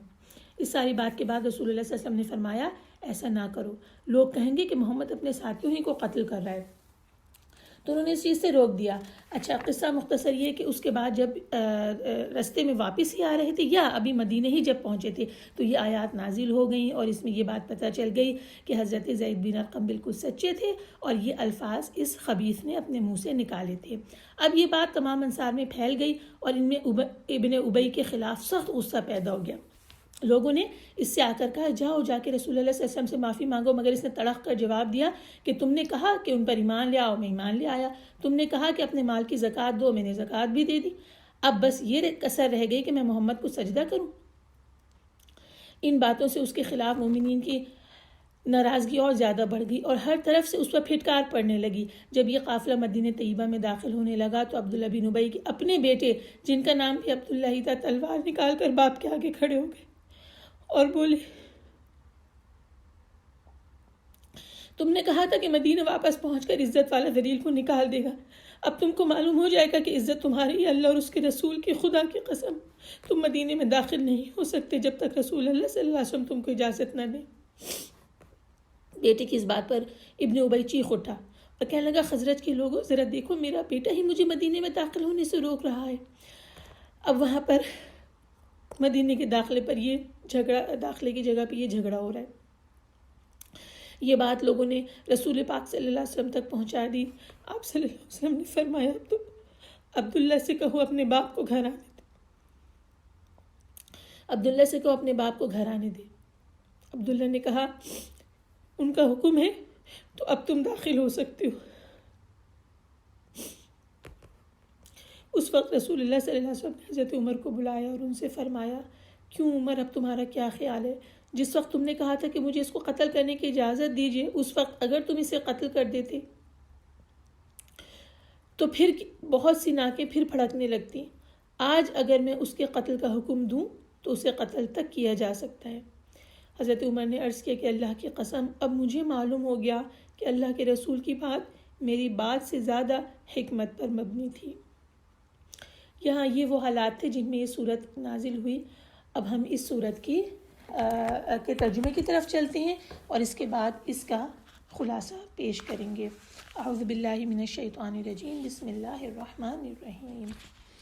اے نبی، جب منافق آپ کے پاس آتے ہیں تو وہ کہتے ہیں ہم شہادت دیتے ہیں کہ بے شک آپ اللہ کے رسول ہیں، اور اللہ جانتا ہے کہ بے شک آپ اس کے رسول ہیں، اور اللہ شہادت دیتا ہے کہ یقیناً منافق جھوٹے ہیں. انہوں نے اپنی قسموں کو ڈھال بنا لیا ہے، پھر وہ لوگوں کو اللہ کی راہ سے روکتے ہیں. بے شک بہت برا ہے جو وہ عمل کرتے ہیں. یہ اس لیے کہ بے شک وہ ایمان لائے، پھر انہوں نے کفر کیا تو ان کے دلوں پر مہر لگا دی گئی تو وہ سمجھتے ہی نہیں. اور جب آپ انہیں دیکھیں تو آپ کو ان کے جسم اچھے لگتے ہیں، اور اگر وہ کوئی بات کہیں تو آپ ان کی بات پر کان لگائیں گویا وہ ٹیک لگی ہوئی لکڑیاں ہوں. وہ ہر اونچی آواز کو سمجھتے ہیں کہ انہی پر بلا آئی ہے، وہی اصل دشمن ہے، لہٰذا آپ ان سے بچیں، اللہ انہیں ہلاک کرے. وہ کہاں پھرے جاتے ہیں. اور جب ان سے کہا جائے آؤ رسول اللہ تمہارے لیے استغفار کریں تو وہ نفی میں سر ہلاتے ہیں، اور آپ انہیں دیکھتے ہیں کہ وہ تکبر کرتے ہوئے رک جاتے ہیں. ان کے حق میں برابر ہے کہ آپ ان کے لیے استغفار کریں یا استغفار نہ کریں، اللہ انہیں ہرگز نہیں بخشے گا. بے شک اللہ نافرمان قوم کو ہدایت نہیں دیتا. وہی ہیں جو کہتے ہیں کہ تم ان پر خرچ نہ کرو جو رسول اللہ کے پاس ہیں تاکہ وہ بھاگ جائیں، اور اللہ ہی کے ہیں آسمان و زمین کے خزانے، لیکن منافق نہیں سمجھتے. وہ کہتے ہیں البتہ اگر ہم لوٹ کر مدینہ گئے تو معزز ترین لوگ وہاں سے ذلیل ترین لوگوں کو نکال دیں گے، اور عزت اللہ ہی کے لیے ہے اور اس کے رسول کے لیے اور مومنوں کے لیے. لیکن منافق اس حقیقت کو نہیں جانتے. اے ایمان والو، تمہارے مال اور تمہاری اولاد تمہیں اللہ کے ذکر سے غافل نہ کر دیں، اور جو کوئی یہ کام کرے تو وہی لوگ خسارہ پانے والے ہیں. اور تم اس میں سے خرچ کرو جو ہم نے تمہیں رزق دیا ہے، اس سے پہلے کہ تم میں سے کسی کو موت آئے، پھر وہ کہے اے میرے رب، تو نے مجھے کچھ مدت تک اور مہلت کیوں نہ دی کہ میں صدقہ کرتا اور صالحین میں سے ہوتا. اور اللہ کسی کو ہرگز مہلت نہ دے گا جب اس کی اجل آ جائے گی، اور اللہ اس سے باخبر ہے جو تم عمل کرتے ہو. سورہ منافقون میں صرف 11 آیات ہیں. آئیے اب ہم اس کی تشریح کی طرف چلتے ہیں. سب سے شروع میں اللہ تعالیٰ نے یہ بات بتا دی کہ منافق کہتے ہیں کہ ہم اس بات کے گواہ ہیں کہ بے شک آپ اللہ کے رسول ہیں، اور اللہ جانتا ہے کہ یقیناً آپ اس کے رسول ہیں، اور اللہ گواہی دیتا ہے کہ یہ منافق قطعاً جھوٹے ہیں. یہاں یہ بات سمجھ میں آئی کہ کسی بھی قول کی شہادت دینا 2 چیزوں پر مرکب ہوتی ہے، 2 چیزوں سے مل کر بنتی ہے. ایک وہ بات جس کی شہادت دی جا رہی ہے، یعنی ٹیسٹیفائی کیا جا رہا ہے. دوسرے اس بات کے متعلق شہادت دینے والے کا اپنا عقیدہ کیا ہے، اپنے دل میں اس کے کیا ہے. اگر ایک سچی بات کی شہادت دی جائے اور شہادت دینے والا خود بھی وہی عقیدہ رکھتا ہو جس کو زبان سے بیان کر رہا ہے تو پھر وہ سچا ہوگا. لیکن اگر وہ سچی بات کہہ رہا ہے مگر خود اس کے اوپر اس کا بلیو نہیں ہے تو پھر یہ اللہ تعالیٰ نے بتا دیا کہ وہ جھوٹا ہے. یعنی کہ سچا ہونے کے لیے جس بات کی خبر دی جا رہی ہے وہ خبر بھی حقیقت پہ مبنی ہونی چاہیے، اور دوسرا یہ کہ اس پر اعتقاد بھی پکا ہونا چاہیے کہ جو میں کہہ رہا ہوں وہی سچ ہے، ورنہ وہ شخص جھوٹا ہوگا. اور اللہ تعالیٰ نے منافقین کے بارے میں یہ بتا دیا کہ جب یہ آتے ہیں منہ سے اسلام کا اقرار کرتے ہیں لیکن حقیقت میں ان کا یہ حال نہیں ہے بلکہ اس کے الٹ ان کا حال ہے. پہلی بات یہ ہوئی کہ اللہ تعالیٰ نے شہادت دی کہ وہ کاذبون ہیں، جھوٹے ہیں. دوسری حرکت ان کی یہ ہوتی تھی کہ جھوٹی قسمیں کھاتے تھے اور خود کو مسلمان ظاہر کرتے تھے، اور اس کے ذریعے سے وہ کافروں کی طرح مسلمانوں کی تلواروں کی زد میں نہیں آتے تھے. یعنی ان کے اوپر کفر کا فتویٰ نہیں لگایا جا سکتا تھا، لہٰذا ان سے تلوار کو روک لینا ہوتا تھا کیونکہ اپنی زبان سے تو یہ کلمہ کہہ رہے تھے. تو یہ جھوٹی قسموں کی وجہ سے بچ تو جاتے تھے اور لوگوں کو دھوکہ دے دیتے تھے، لیکن اللہ کو کیسے دھوکہ دے سکتے ہیں. بس ان کی وجہ سے لوگوں نے بہت نقصان اٹھایا کیونکہ فصدوا عن سبیل اللہ، یہ اللہ کے راستے سے لوگوں کو روکتے تھے. یہ مسلمانوں کی جماعت کے اندر بیٹھتے، ان کے اندر بیٹھ کر ان کے اندر رکھنے ڈالتے، ان کے رازوں سے واقف ہو جاتے اور دشمنوں کو ان کی خبر پہنچا دیتے. اس کے علاوہ اسلام سے لوگوں کو بدگمان کرتے تھے، اور جو سادہ لوگ مسلمان ہوتے تھے ان کے دلوں میں شبہات اور وسوسے ڈالتے تھے، اور یہ سارے کے سارے کام یہ مسلمان بن کر کیا کرتے تھے، لہٰذا یہ اللہ کے راستے سے روکتے تھے۔ اللہ نے بتا دیا کہ برا ہے جو کہ یہ کام کرتے ہیں، اور اس کے نتیجے میں اللہ نے کیا بتایا، یہ اس لیے کہ بے شک یہ پہلے تو ایمان لائے پھر کافر ہو گئے تو ان کے دلوں پر مہر لگا دی گئی۔ اب یہ نہیں سمجھتے، یعنی یہ اللہ تعالیٰ نے نتیجتاً ان کے دلوں پہ مہر لگائی، نفاق ان کے مقدر میں کر دیا گیا، کیونکہ انہوں نے ایمان سے کفر کی طرف رجوع کر لیا، پہلے ایمان لے آئے تھے اور پھر کفر کی طرف چلے گئے، ہدایت کے بجائے گمراہی اختیار کر لی، اسی لیے اللہ نے ان کے دلوں پر مہر لگا دی۔ اب ہدایت اور خیر ان کے دلوں تک نہیں پہنچ سکتی۔ اچھا، یہ بات ایک دلیل بھی ہے، ذالک بانہم آمنوا ثم کفروا، تو یہ اس سبب سے کہ ایمان لائے پھر کافر ہو گئے، یہ اس بات کی دلیل ہے کہ منافق صریح کافر ہے۔ آگے چلتے ہیں، اللہ تعالیٰ نے ان کی اب ظاہری حلیہ بتایا کہ ظاہر میں ان کا حلیہ کیسا ہے۔ جب تم ان کو دیکھو گے تو ان کے جسم تم کو اچھے معلوم ہوں گے، جب گفتگو کرتے ہیں تو آپ کو توجہ سے سنتے ہیں، کان لگاتے ہیں، یعنی ان کے حسن، ان کا جمال اور ان کی رونق اور شادابی کی وجہ سے آپ کو یہ بھلے معلوم ہوں گے، اور ان کی زبان میں جو فصاحت و بلاغت ہے اس کی وجہ سے آپ ان کی بات کو بڑے غور کر کے سنیں گے۔ یہ ان کا ظاہری حلیہ ہے۔ اس بارے میں حضرت عبداللہ ابن عباس بیان کرتے ہیں کہ عبداللہ بن ابی بڑے ڈیل ڈول کا آدمی تھا، تندرست تھا، خوش شکل تھا، اور زبان بھی اس کی بہت تیز تھی، اور یہی شان اس کے بہت سے ساتھیوں میں بھی تھی۔ یہ مدینے کے رئیس لوگ تھے، تو جب رسول اللہ صلی اللہ علیہ وسلم کی مجلس میں آتے تھے تو یہ دیواروں سے تکیے لگا کر بیٹھ جاتے اور بڑے لچھے دار باتیں کرتے تھے۔ ان کی جو شکلیں اور جثے ہوتے تھے، یعنی جسم ہوتے تھے، ان کو دیکھ کر، ان کی باتیں سن کر کوئی یہ گمان نہیں کر سکتا تھا کہ اتنے معزز لوگ اپنے کردار کے لحاظ سے ایسے ہوں گے، کیسے ہوں گے۔ آگے دیکھیے کہ ان کا کردار کیا ہے، ایک کے بعد ایک تمام چیزیں آ رہی ہیں۔ سب سے پہلی بات یہ کہ یہ انتہائی بزدل ہیں، ہر بلند آواز کو اپنے ہی خلاف سمجھتے ہیں، یعنی جب بھی کچھ واقعہ ہوتا ہے، کوئی حادثہ پیش آتا ہے، کوئی خوف کی بات ہوتی ہے، تو بزدلی کی، دل کی بزدلی کی وجہ سے یہ سمجھتے تھے کہ ہائے ہمارے اوپر کوئی مصیبت نازل ہو رہی ہے۔ ذرا سی زور کی آواز سن لیتے تو سمجھتے کہ ہم پر آفت آ رہی ہے، گھبرا اٹھتے اور سمجھتے کہ ہمارے خلاف کسی کارروائی کا آغاز ہو گیا۔ اس کا وجہ یہ تھی کہ ان کے دل کے اندر چور تھا، خود ان کے دل میں خیانت تھی، تو یہ ڈرے بیٹھے رہتے تھے۔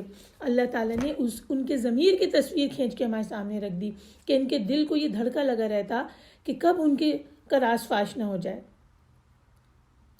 اور ان کی خبر لے لی جائے۔ اگر بستی میں کسی طرف سے کوئی زور کی آواز آتی، کوئی شور بلند ہوتا، تو یہ سب سے پہلے سہم جاتے تھے اور سمجھتے تھے کہ ہماری شامت آ گئی ہے۔ تو یہ بزدلی ان کے دل میں تھی۔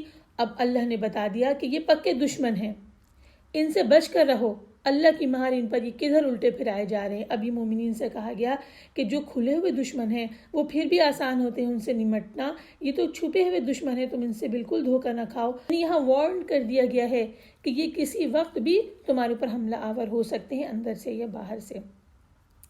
اور اس کے بعد ان کی ایک اور بات آئی کہ جب ان سے کہا جاتا ہے کہ مغفرت کی طرف آؤ تو یہ سر جھٹک دیتے ہیں اور گھمنڈ کے ساتھ پلٹ جاتے ہیں، یعنی یہ جب اپنی غلطی کو مانتے ہی نہیں تو اللہ کے نبی سے استغفار کیوں کرائیں گے؟ اپنے اس نفاق پر اصرار کی وجہ سے، یعنی مسلسل نفاق پر رہنے کی وجہ سے اللہ تعالیٰ نے انہیں ایسے مقام پر پہنچا دیا جہاں استغفار اور عدم استغفار ان کے حق میں برابر ہے کہ نبی آپ ان کے لیے استغفار کریں یا آپ ان کے لیے استغفار نہ کریں، دونوں برابر ہیں، اللہ تعالیٰ انہیں معاف نہیں کرے گا۔ یعنی اگر اسی حالت نفاق میں وہ مر گئے تو پھر اللہ تعالیٰ کے پاس کوئی معافی نہیں ہے۔ ہاں، جو منافق شخص اپنے نفاق سے، اپنے کفر سے واقعی تائب ہو جائے اور اللہ سے توبہ کر لے تو ضرور اللہ اسے معاف کرے گا، لیکن اسی حال میں یہ مر گئے تو ان کے لیے کوئی معافی نہیں ہے۔ اور اس کے بعد آیت نمبر 7 اور 8 میں اسی واقعے کے حوالے سے جو ہم نے دیباچے میں ذکر کیا، اللہ نے یہاں یہ بات کھول دی کہ انہوں نے واقعتاً یہ بات کہی تھی منافقین نے۔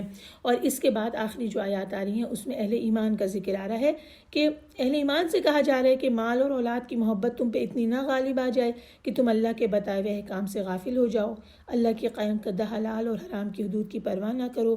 اللہ تعالیٰ نے منافقین کے ذکر کے فوراً بعد یہ تنبیہ بیان کر دی تاکہ اہل ایمان کا کردار صاف کھل کے سامنے آ جائے، اور ان کا کردار یہ ہے کہ وہ ہر وقت اللہ کو یاد رکھتے ہیں، اس کے احکام کی، فرائض کی اور حلال و حرام کی پابندی کرتے ہیں، زکوٰۃ ادا کرتے ہیں، اللہ کی راہ میں صدقہ دیتے رہتے ہیں، اور ایسا نہیں کہ موت آ جائے تو اس وقت یہ کہیں کہ مجھے تھوڑی سی مہلت مل جاتی، میں صدقہ کر دیتا اور نیک لوگوں میں سے ہو جاتا، بلکہ اہل ایمان اپنی زندگی میں اللہ تعالیٰ کے راستے میں صدقہ کرتے رہتے ہیں۔ اللہ تعالیٰ ہمیں نفاق کی چھوٹی سے چھوٹی علامت سے بھی محفوظ رکھے۔ آئیے دعا کرتے ہیں۔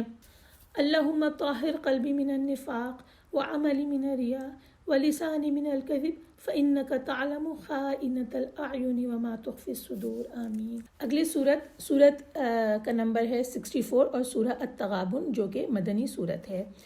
اس سورت کے موضوع اور مضامین کو 4 بنیادی حقیقتوں میں ہم تقسیم کر لیتے ہیں۔ جب ہم اس کو پڑھیں گے تو یہ تمام ہمارے ذہن میں آتے جائیں گے کہ اس میں 4 بنیادی باتیں بتائی گئیں۔ پہلی بات یہ کہ کائنات جس میں انسان رہتا ہے یہ اس کا ایک خالق ہے، اس کا ایک مالک ہے، ایک فرما روا ہے، اور وہی قادر مطلق ہے، یعنی ہر چیز کے اوپر وہ قدرت رکھتا ہے۔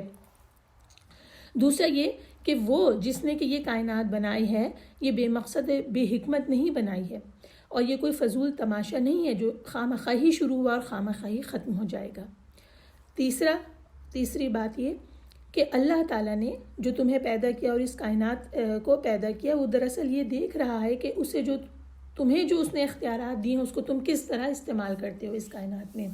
اور چوتھی بات یہ کہ تم اپنے ہر عمل ہر فعل کے لیے ذمہ دار ہو، جواب دہ ہو، اور ایک دن تمہیں اپنے خالق کی طرف پلٹ کر جانا ہے، اور اس ہستی سے تمہیں سابقہ پیش آنا ہے جو کائنات کی ہر چیز سے واقف ہے۔ اس سے تمہاری کوئی بات پوشیدہ نہیں، جس پر دلوں کے چھپے ہوئے خیالات تک روشن ہیں، تمہیں اس کے سامنے کھڑے ہونا ہے۔ آئیے سورت کا ترجمہ ایک ساتھ ہی پوری سورت مکمل کرتے ہیں۔ بسم اللہ الرحمن الرحیم۔ اللہ کی تسبیح کرتی ہے جو چیز آسمانوں میں اور جو زمین میں ہے، اسی کے لیے بادشاہی ہے اور اسی کے لیے ہر قسم کی حمد ہے، اور وہ ہر چیز پر خوب قادر ہے۔ وہی ہے جس نے تمہیں پیدا کیا، پھر تم میں سے کوئی کافر ہے اور کوئی مومن، اور تم جو عمل کرتے ہو اللہ اسے خوب دیکھنے والا ہے۔ اس نے آسمان اور زمین کو حق کے ساتھ پیدا کیا اور تمہیں صورت دی تو تمہاری صورتیں بہت اچھی بنائیں، اور اسی کی طرف لوٹ کے جانا ہے۔ وہ جانتا ہے جو کچھ آسمانوں اور زمین میں ہے، اور وہ جانتا ہے جو کچھ تم چھپاتے ہو اور ظاہر کرتے ہو، اور اللہ سینوں کے راز خوب جانتا ہے۔ کیا تمہارے پاس ان لوگوں کی خبر نہیں آئی جنہوں نے اس سے پہلے کفر کیا، پھر انہوں نے اپنے عملوں کا وبال چکھا، اور ان کے لیے دردناک عذاب ہے۔ یہ اس لیے کہ بے شک ان کے رسول ان کے پاس کھلی نشانیاں لاتے تو وہ کہتے کیا ہمیں بشر راہ دکھائیں گے، پھر انہوں نے کفر کیا اور حق سے منہ موڑا، اور اللہ نے ان سے بے پرواہی کی، اور اللہ بے پرواہ بہت قابل تعریف ہے۔ کافروں نے دعویٰ کیا کہ انہیں قبروں سے ہرگز نہیں اٹھایا جائے گا۔ اے نبی کہہ دیجئے کیوں نہیں، میرے رب کی قسم تمہیں ضرور اٹھایا جائے گا، پھر تمہیں ضرور جتائے جائیں گے جو تم نے عمل کیے، اور یہ اللہ پر بالکل آسان ہے۔ چنانچہ تم اللہ اور اس کے رسول اور اس نور پر ایمان لاؤ جو ہم نے نازل کیا، اور اللہ اس سے خوب باخبر ہے جو تم عمل کرتے ہو۔ جس دن وہ تمہیں اکٹھا کرے گا، جمع ہونے کے دن، وہ ہار جیت کا دن ہے۔ اور جو کوئی اللہ پر ایمان لائے اور نیک عمل کرے تو اللہ اس سے اس کی برائیاں دور کر دے گا، اور اسے ان جنتوں میں داخل کرے گا جن کے نیچے نہریں بہتی ہوں گی، وہ ان میں ہمیشہ رہیں گے ابد تک۔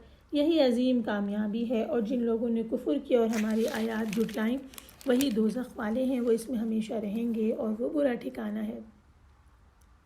جو مصیبت بھی آتی ہے وہ اللہ کے حکم سے آتی ہے، اور جو کوئی اللہ پر ایمان لائے تو وہ اس کے دل کو ہدایت دیتا ہے، اور اللہ ہر چیز کو خوب جاننے والا ہے۔ اور تم اللہ کی اطاعت کرو اور رسول کی اطاعت کرو، پھر اگر تم حق سے منہ موڑو تو ہمارے رسول کا کام بس کھول کر پہنچا دینا ہے۔ اللہ وہ ہے، اس کے سوا کوئی معبود برحق نہیں، اور چاہیے کہ مومن اللہ ہی پر توکل کریں۔ اے ایمان والو، بے شک تمہاری بیویوں اور تمہاری اولاد میں سے بعض تمہارے دشمن ہیں، لہٰذا تم ان سے بچو، اور اگر معاف کر دو اور درگزر کرو اور بخش دو تو بے شک اللہ غفور اور رحیم ہے۔ بلا شبہ تمہارے مال اور تمہاری اولاد فتنہ ہے، اور اللہ ہی کے پاس اجر عظیم ہے۔ چنانچہ جہاں تک تم سے ہو سکے تم اللہ سے ڈرو اور سنو اور اطاعت کرو اور خرچ کرو، یہ تمہاری ذات کے لیے بہتر ہے، اور جسے اپنے نفس کے لالچ سے بچا لیا گیا تو وہی لوگ فلاح پانے والے ہیں۔ اگر تم اللہ کو قرض دو، قرض حسن، تو وہ اسے تمہارے لیے بڑھائے گا اور تمہیں بخش دے گا، اور اللہ بڑا قدردان بہت حلم والا ہے، وہ غیب اور ظاہر کا علم رکھنے والا ہے، زبردست خوب حکمت والا ہے۔ سورہ تغابن صرف 18 آیات پہ مشتمل ہے۔ آئیے اب اس کی تشریح کی طرف چلتے ہیں۔ ہم نے 3 آیات یا مقامات کو منتخب کیا ہے جس کی تفسیر ہم مختلف تفاسیر سے آپ کے سامنے پیش کریں گے۔ پہلی آیت نمبر 3 ہے، اسی نے آسمانوں اور زمین کو عدل و حکمت سے پیدا کیا، اسی نے تمہاری صورتیں بنائیں اور بہت اچھی بنائیں اور اسی کی طرف لوٹنا ہے۔ اس میں جب ہم نے یہ دیکھا کہ اللہ تعالیٰ نے بتا دیا ہے کہ تمہاری شکل و صورت، قد و قامت اور خد و خال بہت خوبصورت بنائے، دوسرے مقام سورہ الانفطار میں، سورہ المومن میں اللہ تعالیٰ نے یہی بات ہمیں بیان کی ہے۔ تو اس میں ایک بات یہ آتی ہے کہ ہر انسان اپنی شکل و صورت کو، اپنے قد و قامت اور اپنے اعضاء کو دیکھتے ہوئے اللہ تعالیٰ کا شکر ادا کرے اور یہ یقین رکھے کہ اللہ تعالیٰ نے بہترین صورت میں اسے پیدا کیا۔ اگر دل میں یہ خیال آ جائے کہ دوسرا مجھ سے بہتر ہے، میرے اندر اس چیز کی کمی ہے، اس چیز کی کمی ہے، تو فوراً اس آیت کو یاد کریں اور اللہ کا شکر کریں کہ اس نے احسن صورت میں ہمیں پیدا کیا۔ تفہیم القرآن میں اس آیت کو 2 صفوں میں بلکہ 2.5 صفوں میں ایکسپلین کیا گیا ہے۔ آئیے میں اس کا خلاصہ آپ کے سامنے بیان کرتی ہوں کہ اس میں اللہ تعالیٰ نے یہ بات فرمائی کہ یہ کائنات برحق پیدا کی ہے۔ خلق السماوات والارض بالحق، حق کے ساتھ پیدا کی ہے۔ لکھا ہے کہ حق کا لفظ جب خبر کے لیے بولا جاتا ہے تو اس سے مراد ہوتی ہے سچی خبر، اور جب قول کے لیے بولا جاتا ہے تو اس کا مطلب ہوتا ہے سچا قول یعنی سچی بات۔ جب کسی فعل کے لیے بولا جاتا ہے تو اس سے مطلب یہ ہوتا ہے کہ حکیمانہ اور معقول فعل۔ اب کائنات کو حق پہ پیدا کرنے کے بارے میں لکھ رہے ہیں کہ عدل اور حکمت کے ساتھ پیدا کیا۔ یہ کائنات کھیل کے طور پہ نہیں بنائی گئی بلکہ خالق حکیم کا سنجیدہ کام ہے۔ اس کے پیدا کرنے کے پیچھے ایک مقصد ہے اور اس مقصد کے حاصل کرنے کے لیے اس نے انسان کی صورت گری کی۔ اس کائنات میں انسان کو پیدا کیا، وَصَوَّرَكُمْ فَأَحْسَنَ صُوَرَكُمْ، انسان کو بہترین صورت میں پیدا کیا۔ یہاں تفہیم القرآن میں مولانا مودودی لکھتے ہیں کہ صورت سے مراد صرف انسان کا چہرہ نہیں ہے بلکہ اس کی پوری جسمانی ساخت ہے، وہ قوتیں، وہ صلاحیتیں جو اس دنیا میں کام کرنے کے لیے عطا کی گئی ہیں۔ ان دونوں حیثیتوں سے انسان کو زمین کی مخلوقات میں سب سے بہتر بنایا گیا ہے۔ اس کو کھڑا قد دیا گیا ہے، اس کو چلنے کے لیے مناسب ترین پاؤں دیے گئے ہیں، کام کرنے کے لیے موزوں ترین ہاتھ دیے گئے ہیں، اس کو ایسے حواس دیے گئے ہیں، ایسے آلات علم دیے گئے ہیں جن کے ذریعے سے ہر طرح کی معلومات حاصل کرتا ہے۔ پھر اس کو سوچنے سمجھنے اور معلومات کو جمع کر کے اس سے نتیجہ نکالنے کی بھی صلاحیت دی گئی ہے۔ اس کو قوت فیصلہ دی گئی ہے جس سے وہ کام کر کے اپنے لیے بہترین راہ کا انتخاب کرتا ہے۔ پھر اس کو آزادی دی گئی ہے، فری ول دی گئی ہے کہ چاہے یہاں تک کہ چاہے تو اپنے خالق کو مانے اور چاہے تو اس کا انکار کر دے، چاہے تو دوسروں کو اس کے اندر شریک کر لے۔ یہ ساری قوتیں، یہ سارے اختیارات اسے اسی رب نے دیے ہیں جو خالق ہے، جس نے اس کائنات کو پیدا کیا اور جس نے اس کائنات کے اندر موجود بے شمار مخلوقات پر اس مخلوق کو اقتدار دے دیا ہے، اختیار دے دیا ہے، اور وہ واقعتاً اس اقتدار کو استعمال بھی کر رہا ہے انسان۔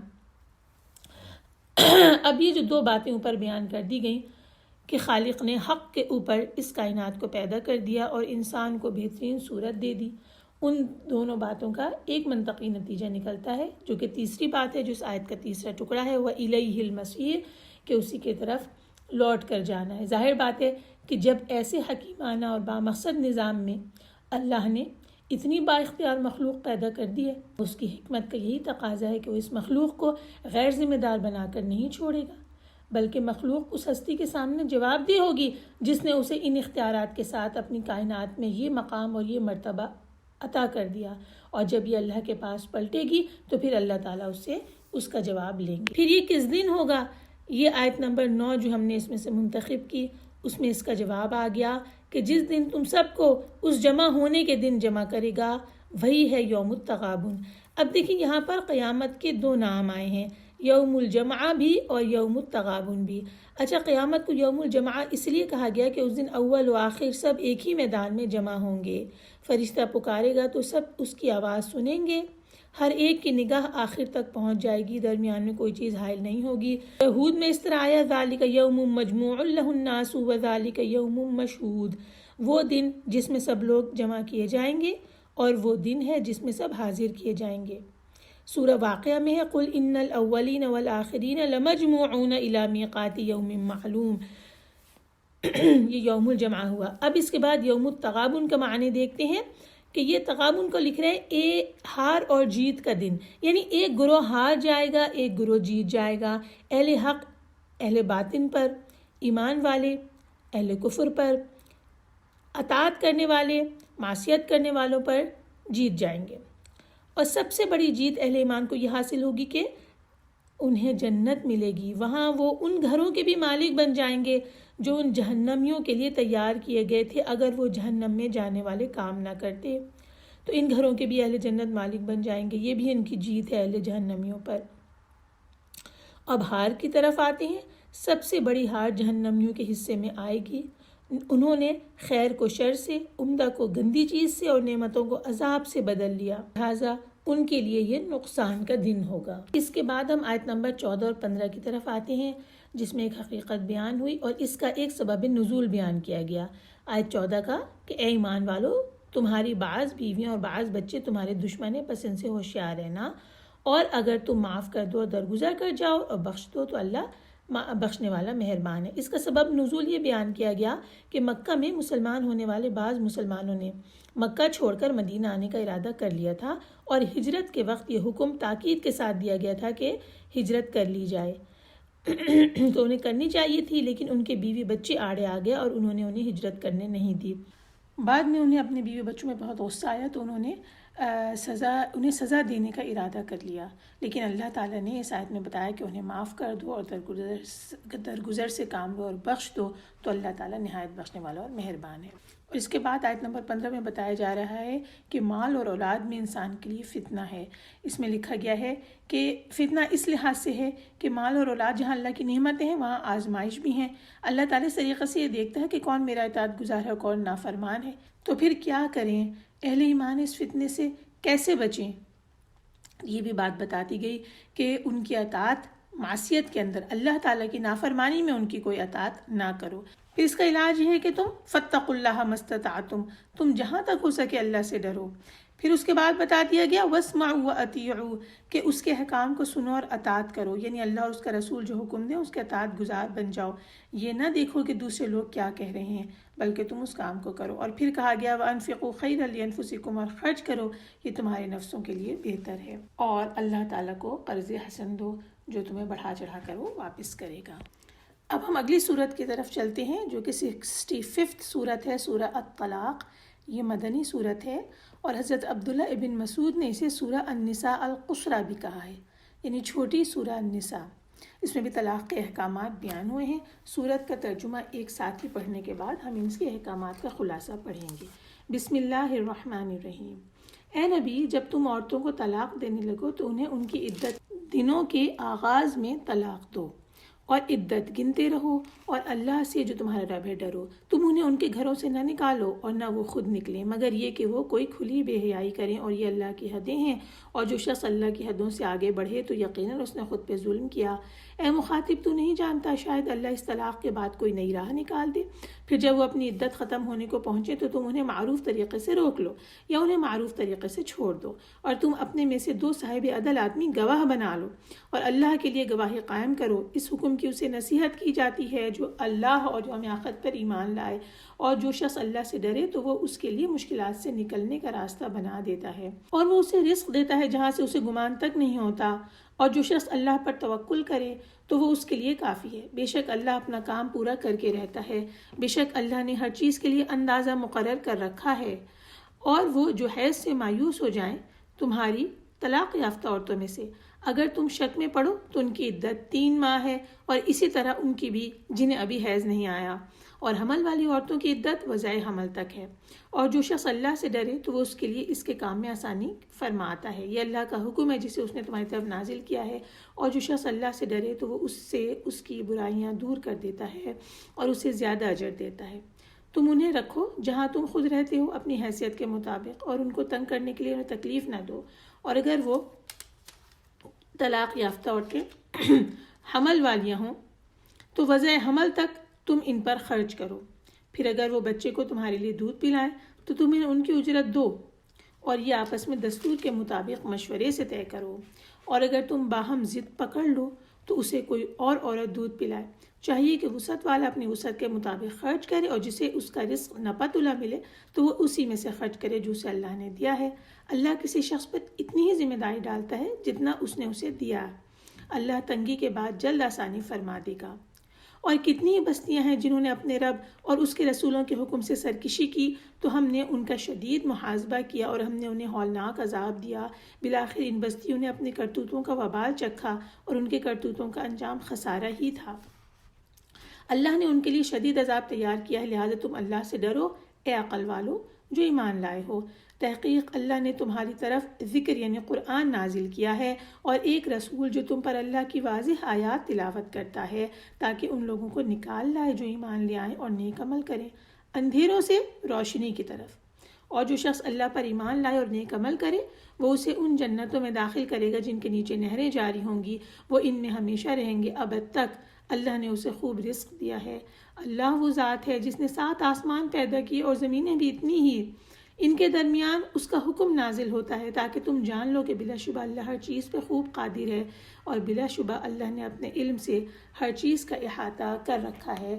سورہ طلاق 12 آیات پر مشتمل صورت ہے۔ آئیے اب ہم طلاق کے بارے میں سورہ نساء میں جو کچھ اور سورہ بقرہ میں جو کچھ کرائے ہیں اس کا ہم یہاں خلاصہ کرتے ہیں، اور اس کے بعد ہم اس صورت میں جو احکامات آئے ہیں ان کو دیکھ لیتے ہیں۔ ہم نے یہ پڑھ لیا کہ طلاق 2 بار ہے، پھر یا تو سیدھی طرح سے عورت کو روک لیا جائے یا بھلے طریقے سے رخصت کر دیا جائے۔ پھر ہم نے یہ دیکھا کہ مطلقہ عورتیں 3 حیض کے آنے تک یعنی مینسٹریل سائیکل جو ہے 3 سائیکل تک اپنے آپ کو روکے رکھیں گی، اور اس میں جو ہے وہ رجوع کیا جا سکتا ہے، اور جس کو تیسری بار طلاق دے دی گئی تو اس کے بعد وہ حلال نہیں ہوگی یہاں تک کہ عورت کا نکاح کسی اور سے ہو جائے، جو ہم نے پورا حلال کا پڑھا تھا۔ پھر جب تم مومن عورتوں سے نکاح کرو اور انہیں ہاتھ لگانے سے پہلے طلاق دو تو ان پر کوئی عدت نہیں ہے، یہ سورہ احزاب میں ہم نے پڑھا تھا۔ اب آپ اس کی سورہ طلاق کی پہلی آیت کی طرف آئیے تو آپ دیکھیے کہ یہ طلاق دینے کے طریقے کی ڈیٹیل بتائی جا رہی ہے۔ اے نبی اپنی امت سے کہو کہ جب تم اپنی بیویوں کو طلاق دینا چاہو تو ان کی عدت کے دنوں کے آغاز میں انہیں طلاق دو اور عدت کا حساب رکھو۔ آئیے دیکھتے ہیں کہ عدت کے دنوں کے آغاز سے مراد کیا ہے۔ یعنی جب عورت حیض سے پاک ہو جائے، یعنی اس کا سائیکل ختم ہو جائے اور وہ پاکی اختیار کر لے، تو اس سے ہم بستری کیے بغیر طلاق دینا ہے۔ یعنی جب وہ پاک بھی ہو جائے تو پاک ہونے کے بعد میاں اور بیوی نے انٹرکورس نہیں کیا ہو، یہ مراد ہے عدت کے آغاز سے۔ اس کا مطلب یہ ہے کہ حیض کی حالت میں یعنی جب اس کو سائیکل آ رہا ہو اس وقت میں، یا جب وہ پاک ہو چکی ہو اور دونوں نے انٹرکورس کر لیا ہو اس کے بعد طلاق دینا، یہ دونوں چیزیں غلط ہیں، یہ طریقہ ہی غلط ہے۔ اس کو فقہاء نے طلاق بدعی کہا ہے، اور پہلا جو صحیح طریقہ ہے جو ابھی بیان ہوا اوپر اس کو طلاق سنت سے تعبیر کرتے ہیں، اور اس کی تائید حدیث سے بھی ہوتی ہے، جس سے یہ پتہ چلتا ہے کہ حضرت ابن عمر رضی اللہ عنہ نے حیض کی حالت میں اپنی بیوی کو طلاق دیتی تھی تو رسول اللہ صلی اللہ علیہ وسلم غضبناک ہوئے تھے اور انہیں حکم دیا تھا کہ اس سے رجوع کریں، اور پھر جب حالت طہر آئے تو اس وقت طلاق دیں۔ اس کے بعد یہ حکم آ رہا ہے کہ طلاق والی عورتوں کو اپنے گھروں سے نہ نکالو، گھر میں ہی رکھو، اور آگے دوبارہ یہ حکم آ رہا ہے آیت نمبر 6 میں کہ تم اپنی طاقت کے مطابق جہاں تم رہتے ہو وہاں ان کو بھی رکھو۔ یعنی اس سے پتہ چلا کہ مطلقہ رجعیہ کو، وہ جس سے رجوع کیا جا سکتا ہے، طلاق بائن کی بات نہیں ہو رہی بلکہ رجعی طلاق کی بات ہو رہی ہے، کہ اس کو جو ہے اپنے گھر میں رکھنا ہے طاقت کے مطابق۔ اگر مکان اس کا فراخ ہوگا، اس میں زیادہ کمرے ہوں گے تو اس مکان میں رکھا جائے، اور اگر چھوٹا مکان ہے تب بھی اسے اپنے ہی گھر میں رکھا جائے۔ اس میں حکمت یہ ہے کہ قریب رہ کر عدت گزارے گی تو دونوں کا دل ایک دوسرے کے لیے دوبارہ مائل ہو سکتا ہے، خاص طور پر اگر بچے بھی ہوں۔ مگر افسوس یہ ہے کہ آج اس ہدایت پہ عمل نہیں کیا جاتا۔ جب بھی طلاق کی نوبت کسی کے گھر میں آتی ہے تو کیا ہوتا ہے کہ گھر چھوڑ کر عورت وہاں سے نکل جاتی ہے، اسے گھر سے نکال دیا جاتا ہے، یا اس کے اپنے گھر والے اسے رہ جاتے ہیں، اور یہ جو رواج بنا دیا گیا ہے قرآن کی صریح تعلیم کے خلاف ہے۔ 2 آیتیں ہم نے دیکھی کہ اس میں حکم دیا جا رہا ہے، مرد کو حکم دیا جا رہا ہے۔ پہلی آیت کے اندر ہم نے دیکھا کہ حکم دیا جا رہا ہے تم نے اپنے گھروں سے نہ نکالو، اور ہم نے دیکھا آیت نمبر 6 میں حکم دیا جا رہا ہے کہ اپنی طاقت کے مطابق جہاں تم رہتے ہو وہاں ان کو رکھو، ان کو تکلیف نہ پہنچاؤ، اور یہ بھی ساتھ میں حکم ہے کہ نہ وہ خود نکلیں، دونوں کو اللہ تعالیٰ نے حکم دیا کہ عورت خود بھی نہ نکلے اور مرد بھی اسے نہ نکالے۔ اب آگے چلتے ہیں ہم آیت نمبر 4 میں کہ وہ عورتیں جو حیض سے نا امید ہو گئی ہوں، یعنی کہ مینوپاز ہو گیا ہو ان کو، اور وہ عورتیں جنہیں ابھی حیض آنا شروع نہ ہوا ہو، ان دونوں کی عدت اللہ نے بتا دی کہ 3 مہینے ہے۔ لکھا ہوا ہے کہ یہ عدت ان کے لیے ہے جو کہ عمر کی وجہ سے انہیں خون آنا بند ہو گیا، یا وہ جنہیں ابھی آنا شروع ہی نہیں ہوا۔ ایسا بھی ہوتا ہے کہ عورت بلوغت کو پہنچ جاتی ہے لیکن اسے حیض آنا شروع نہیں ہوتا ہے، ایسی بھی صورتحال ہوتی ہے۔ ان دونوں صورتوں میں 3 مہینے کی عدت ہے، اور وہ جو کہ حاملہ عورتیں یعنی پریگننٹ ہیں ان کی عدت ان کے وضع حمل ہے، یعنی جب تک کہ ان کا بچہ پیدا نہیں ہو جائے۔ بچے کے پیدا ہو جانے کے بعد عدت ختم ہو جائے گی، چاہے دوسرے ہی روز بچہ پیدا ہو جائے۔ اس کے بعد یہ حکم دیا جا رہا ہے کہ اگر وہ حمل سے ہوں تو جب تک بچہ پیدا ہو لے انہیں خرچ دیتے رہو، پھر اگر تمہارے کہنے سے دودھ پلائیں تو تم انہیں ان کی اجرت دو، اور اگر کسی اور سے دودھ پلوائیں تو اس سے کو اجرت دو۔ اچھا، یہ بڑی اہم بات یہاں لکھی ہوئی ہے کہ یہ اس صورت میں بھی ہے جب کہ طلاق بائن ہوئی ہو، جس کے بعد رجوع کی کوئی گنجائش نہیں ہوتی، تب بھی اگر وہ عورت پریگننٹ ہے تو اس کے بچہ پیدا ہونے تک اس کو خود کو نان نفقہ دینا ہے، اور بچہ پیدا ہو جانے کے بعد بچے کے دودھ پلانے کا خرچہ بھی دینا ہے، اور اگر کسی اور سے دودھ پلوائے تو اس کا دودھ پلوانے کی اجرت بھی ادا کرنی ہے۔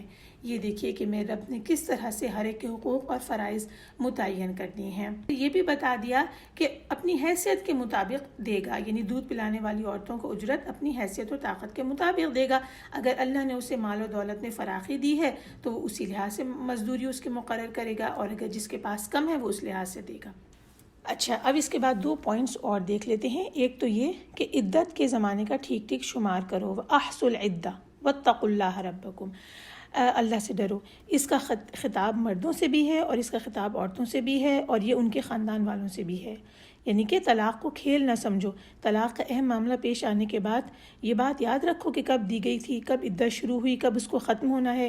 یہ ایک انتہائی نازک معاملہ ہے جس سے کہ مرد، عورت، اس کی اولاد اور اس کے خاندانوں کے بہت سارے قانونی مسائل پیدا ہو جاتے ہیں اگر اس تاریخ کو نہ یاد رکھا جائے کہ عدت کا آغاز کب ہوا، کب تک وہ باقی ہے، کب تک رجوع کا حق ہے، کب تک اسے عورت کو گھر میں رکھنا ہے، کب تک اس کا نفقہ دینا ہے۔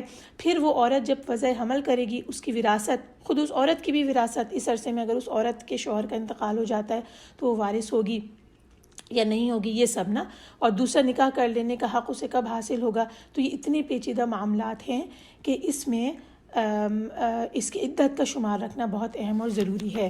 اور پھر اسی آیت کے ختام پر یہ آ رہا ہے کہ بھلے طریقے سے ان سے یا تو انہیں بھلے طریقے سے اپنے نکاح میں رکھو یا بھلے طریقے سے جدا ہو جاؤ، اور 2 ایسے آدمیوں کو گواہ بنا لو جو تم میں سے صاحب عدل ہوں۔ اس کے بارے میں تھوڑا ڈفرینس آف اوپینین ہے، کچھ نے کہا کہ یہ طلاق پر گواہ بنانا ہے اور کچھ نے کہا کہ یہ رجوع کرنے کے اوپر گواہ بنانا ہے۔ بہرحال علماء یہ بات کہتے ہیں کہ یہ واجب نہیں ہے کہ گواہ بنایا جائے، لیکن یہ ضروری نہیں ہے۔ یہی بات تفہیم القرآن میں بھی لکھی گئی ہے کہ یہ حکم بالکل اسی طرح ہے جیسے فرمایا گیا تھا وَأَشْهِدُوا إِذَا تَبَايَعْتُمْ، جب تم آپس میں بیع کا کوئی معاملہ کرو یعنی خرید و فروخت تو گواہ بنا لو۔ سورہ بقرہ میں آیا تھا، اس کا وہاں پر بھی یہ مطلب نہیں تھا کہ خرید و فروخت پر گواہ بنانا کوئی فرض ہے، اگر گواہ نہ بنایا جائے تو یہ خرید و فروخت درست نہیں ہوگی یا حرام ہوگی، ایسا نہیں، بلکہ یہ ایک حکیمانہ ہدایت ہے کہ اس کے بعد آپ میں لڑائی جھگڑا یا تنازعات نہیں ہوں گے اگر آپ ایسا عمل کریں گے۔ تو اسی طرح یہاں طلاق اور رجوع کے معاملے میں بھی صحیح بات یہ ہے کہ گواہ بنا لیے جائیں، لیکن اور یہ احتیاط کا تقاضا بھی ہے، لیکن یہ کہ اس کے بغیر بھی طلاق اور رجوع کا عمل ہو جائے گا اگر گواہ نہ بھی بنائے جائیں۔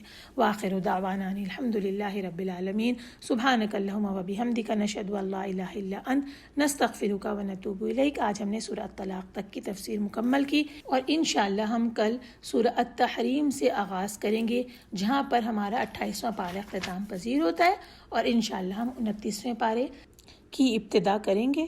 اور آج ہماری الحمدللہ تفہیم القرآن کی 5ویں جلد بھی اختتام پذیر ہو گئی، کل سے 6ٹھی جلد شروع ہوگی۔